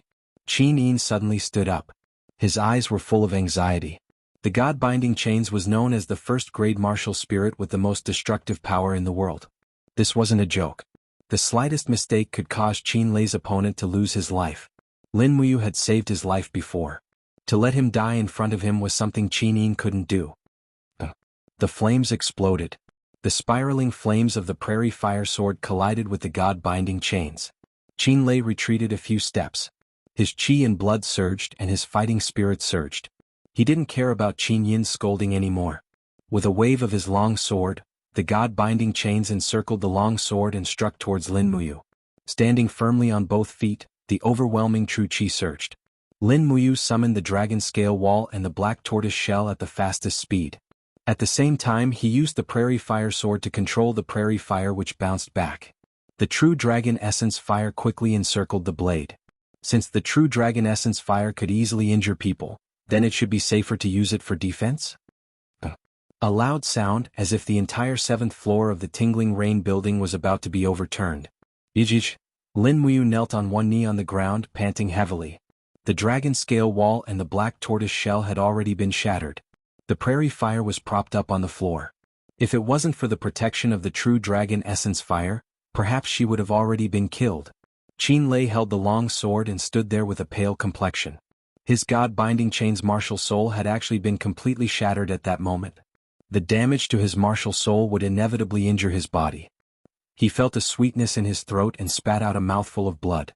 Raising his head to look at Lin Muyu, he grinned and said, "You, what a beautiful sword art and defense. Haha, delightful. Delightful. Let's fight again." Lin Muyu didn't even raise her head. Instead, she raised her left hand and shook it. "Big brother Qin Lei, I don't want to fight anymore. I admit defeat." The qi and blood in his body surged. He indeed didn't have the strength to fight anymore. Tang Xiaoxi shot forward and supported Lin Muyu. "Are you all right?" Chu Yao also came over and took Lin Muyu's pulse, saying with a smile, "I'm fine. It's just that her martial soul suffered some damage." Qin Yin, on the other hand, looked at Qin Lei with a trace of reproach and said, "Big brother Qin Lei, you're too rash. You actually used the 7th layer of the God-binding chains to hit Ayu. If it wasn't for his deep cultivation, I'm afraid he would have already—" Qin Lei's face was full of apology. I know I was wrong. Xiaoyin, don't be angry, it's fine. Sit down and heal your internal injuries." And Feng Jixing raised his wine cup and said with a smile, Where did your imperial sword technique come from?" "A mysterious old man?" "Oh?" Feng Jixing knew that he didn't want to talk about it, so he said with a smile, "Since you has such a good sword technique, it would be a pity if he didn't participate in the sword duel conference that's held once every 3 years. Sword duel conference? Yes, the sword duel conference that's held once every 3 years. The person who wins first place can become a member of the Imperial Guards and receive the honor of meeting His Majesty." As he spoke, Feng Jixing patted his chest and said with a smile, "I'm not talented, but I was the champion of the sword duel conference 3 years ago. I think I also had the title of Tiger of Tongtian Street back then." "Tiger of Tongtian Street?" Chu Huayin laughed and said, "It means that he carried a broken knife from the east side of Tongtian Street to the west side. He fought with a bunch of hooligans all day and was unbeatable. Sigh, the world is unfair. This kind of person can actually become a commander of the Imperial Guards." Feng Jixing glared at him and said, "You're so ugly, don't talk." Chu Huayin was speechless.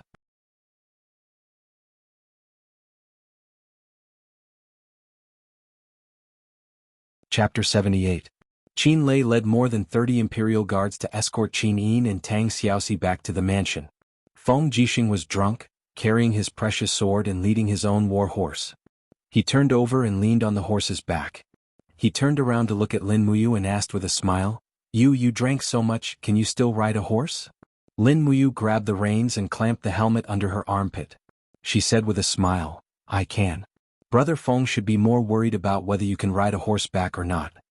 Feng Jixing couldn't help but laugh. "This is not a problem. Lanyan City is my Feng Jixing's home. It doesn't matter if I get lost at home. Even if I am drunk, my brothers will find me and carry me back." Qin Lei burped. He was still carrying the wine jar in his hand and said, "Imperial Guards, get on the horse." The lantern light outside Tingyu building was extremely dim. Lin Muyu couldn't see the faces of Qin Yin and Tang Xiaoxi clearly. She only saw the 2 beautiful girls get on their respective horses. She asked, "Your Highness Xiaoxi, do you want me to send you back first and then I will go back to the Holy Temple?" Brother Qin Lei drank too much. Qin Yin smiled with her dimples under the dim starlight. You also drank too much. Go back and rest early. Don't worry, Lanyan City is the imperial capital. There are dozens of Imperial Guards with extraordinary strength behind me. No one can do anything to me. I will also protect Xiaoxi. You should go back to the Holy Temple early. It is very late. Be careful of the wolves in the dark." "Yes." Lin Muyu knew that what Qin Yi knew was a person like Zhen Fang who couldn't wait to tear her into pieces. She spurred the horse and said with a smile, "Then we will meet again if fate allows it." Tang Xiaoxi's eyes were hazy from the alcohol. She smiled and said, "Goodbye, Mu." Qin Yin looked at Lin Muyu's receding figure and suddenly thought of something. She said loudly, "You remember to participate in the sword duel tournament. If you can enter the finals, Father and I will attend your celebration feast." The night was cold and she didn't know if he heard it. A royal guard held onto the reins of Qin Yin's mount and said, "Your Highness, shall we return to Zetian Palace? That person has gone far away." Qin Yin looked into the distance with her starry eyes. She blinked and said with a smile, "Let's send Xiaoxi back to the Duke of Seven Seas' residence first. Then we'll return to Zetian Palace. Let's go." "Yes." Lin Muyu and Chu Huaying sent Chu Yao back to the spiritual medicine department. Then they turned and went straight to the Holy Palace. When the two guards in the Holy Palace saw his attire, they immediately saluted him with a solemn expression. "Lord Lin Ji, you're back?" Lin Muyu nodded in acknowledgement and spurred her horse into the Holy Palace. After walking through the long corridor, just as they were about to go to the stables, a figure suddenly ran over. With the light from the torches they could see the beard on his face. It was Zhang Wei. "Lord Zhang Wei, what's the matter?" Lin Muyu asked. Zhang Wei looked at the guards around them and said in a low voice, "Lord Lin Ji, there's something I have to tell you. But, this isn't the place to talk. Come with me." Lin Muyu got off the horse and walked into the training hall with Zhang Wei. Then she asked, "Can you tell me now? What's the matter?" Zhang Wei gritted his teeth and said, "Brother, do you still remember Little Beansprout?" "Yes, of course I remember. Little Beansprout died tragically under Ouyang Qiu's sword. I'll remember it for the rest of my life." Little Beansprout's death was only exchanged for 500 Jianghu coins. However, the 500 Jianghu coins still didn't reach his parents. "What?" Lin Muyu's body trembled. She widened her eyes and looked at Zhang Wei. "What exactly happened?" Zhang Wei took a deep breath and said angrily, "Little Beansprout's hometown is the Wuxia village, outside of Yanlan City. His parents are still alive, but this morning I was ordered to bring the Holy Palace Knights out to buy winter clothes. When I passed by Wuxia village, I saw that Little Beansprout's parents were killed by someone. The 500 Jianghu coins also disappeared without a trace." "Damn it." Lin Muyu was furious. She was still tipsy and her face turned red. Could it be Zhen Fang and Ouyang Qiu's doing? Zhang Wei sighed.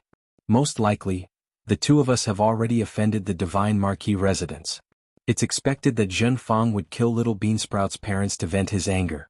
It's all my fault for being careless. Otherwise, the two of them could have escaped this calamity. No, it's my fault." Lin Muyu clenched her fists in pain. Zhang Wei looked at her deeply. "Sir Lin Ji, Little Beansprout's parents shouldn't have been killed so unjustly, right? Even if we can't avenge Little Beansprout, we should at least avenge his parents." Lin Muyu nodded lightly. "Who is the person in charge of this case?" "The Fire Sparrow Division," Zhang Wei said blandly. "The Fire Sparrow Division is responsible for all murder cases in Lanyan City. However, the Fire Sparrow Division is part of the Ministry of Justice, and the Minister of Justice is a frequent visitor of the Divine Marquis residence. Once the Divine Marquis residence exerts pressure, the Fire Sparrow Division will not be able to find anything. Furthermore, I've already received news that the Fire Sparrow Division has confirmed that Little Beansprout's parents were killed by bandits. The 500 Jianghu coins were the cause of their deaths." As he spoke, Zhang Wei punched the wall heavily. They died from a sword piercing through their throats. Half of their throats were shattered by the sword qi. There are only a handful of people in Lanyan City who have such sword skills. If it wasn't Ouyang Qiu, who else could it be? Lin Muyu nodded. "I understand. Let's go see Deacon Lei Hong." "Okay." The two of them led their horses straight to Lei Hong's residence. After knocking on the door a few times, Lei Hong floated out with a faint smile. "You Zhang Wei, you too, sigh. You shouldn't meddle in things that you shouldn't. There are so many injustices in this world, can you handle them all?" Clearly, Raham was very clear about Little Beansprout's matter. He knew the ins and outs of this matter better than anyone else. Lin Muyu cupped her fists and said, "Grandpa Lei Hong, the temple is the temple of the Empire's martial artists. If even the temple can tolerate those madmen who kill the innocent, then what is the temple? Can it still be considered the martial spirit of the Empire's cultivators? Aren't we cultivating martial arts to defend the Empire and fight for the weak?" Lei Hong was taken aback. "You these words? No one dares to say to me like this." Lin Muyu's eyes were filled with pride. Grandpa Lei Hong, you are the deacon of the Divine Temple. You have to shoulder this burden even if you don't want to. Otherwise you are not fit to be the deacon. You? Lei Hong's eyes widened. After a while, he shook his head helplessly. You stinking brat, I really don't know what to do with you. How could that old fellow Chu Chu accept such a stubborn disciple like you? Fine, I still have to give face to Chu Chu. Go get the horses and follow me to the Fire Sparrow Division. Thank you, Grandpa Lei Hong. Jiang Wei was also overjoyed. He cupped his fists and said, Thank you, Deacon. The Empire's Fire Sparrow Division was located on the right side of the Ministry of Justice. The entire building was connected together, and the main hall of the Fire Sparrow Division was like a fire sparrow soaring through the 9 heavens. It had an awe-inspiring and lifelike appearance. Outside the main hall, 8 guards stood guard with swords in their hands. The torches at the side flickered and flickered. The sound of hooves grew louder as Lei Hong, Lin Muyu, and Jiang Wei stopped their horses in front of the main hall. Who are you? The guard shouted. Raham slowly lifted his cloak, revealing his aged face. So it's the temple's deacon. The group of guards knelt down. Lei Hong was not only the deacon, he was also one of the 6 white-robed royal guards of the empire. He had the right to have an audience with the emperor. Such an important person was not someone the guards could afford to offend. May I know why the deacon is visiting the Fire Sparrow Division so late at night? I want to see the Fire Sparrow Division's head Master Jianghu. Master Jianghu is already asleep. Please pass the message to him. Yes. Not long after, the guard returned and said, Deacon, please come in. Thank you. The guards led the group into the main hall of the Flamecracks Division. The attendants lit up the lanterns, illuminating the hall. A man dressed in the uniform of a civil official flew up to greet them, knelt on the ground and said, Subordinate Jianghu, greets Deacon Lei Hong. Lei Hong helped him up and smiled, Master Jianghu, there is no need to be so courteous. Get up, get up. May I know why the deacon is here? You, why don't you tell him? Yes. Lin Muyu cupped her fists and told him about the tragic death of little Beansprout's parents. After listening, Jianghu's expression did not look too good. This case has already been closed. If you want to reopen it now, I'm afraid it will be a little abrupt. Deacon Lei Hong said lightly, Master Jianghu, the Fire Sparrow Division is in charge of the Empire's criminal law. As the head of the Fire Sparrow Division, you can't just sit back and do nothing when you know someone has died unjustly, right? Jianghu took a deep breath. This matter is of great importance. I'm afraid, Lei Hong waved his hand, you don't have to say any more. Write a document now and hand over the authority to investigate this case to Lin Ji and Jiang Wei. This matter implicates our temple's people and we need to clean them up. I have no choice but to interfere. Jianghu gritted his teeth and nodded, yes, but if the Divine Marquis Constabulary investigates, Lei Hong smiled and patted him on the shoulder. Don't worry, if the Divine Marquis Constabulary investigates, I, Lei Hong, will bear all responsibility. Thank you, I will write it now. In the middle of the night, Lin Muyu and Jiang Wei rode on their horses, dressed in the Holy Temple's general robes, heading straight out of the city. The two of them did not speak, the only thing they wanted to do was to punish the evil, and not let Jinfang cover the Holy Temple and Lanyan City with one hand. Lei Hong looked at their backs from afar, he had gone all out to support them this time. As the deacon of the Holy Temple, he had kept a low profile for so many years, but now he had actually done something so out of line. Even Lei Hong was a little surprised, but he was still in a good mood. In Lin Muyu, he could faintly see a version of himself that was neither humble nor submissive, but after the baptism of time, his sharpness had been worn down, and now that he saw Lin Muyu, he could not help but think of himself in the past. He sighed softly but suddenly felt relieved. He felt that this child was like a ray of light that had illuminated the darkness of the Empire for thousands of years. You're tuning in to the Han Li's Wuxia Adventures YouTube channel.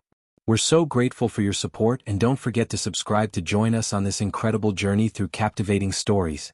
Your generosity through donations truly makes a world of difference, as it's the primary source of revenue that allows me to expand and enhance this channel for you. Thank you from the bottom of my heart for being a part of this adventure.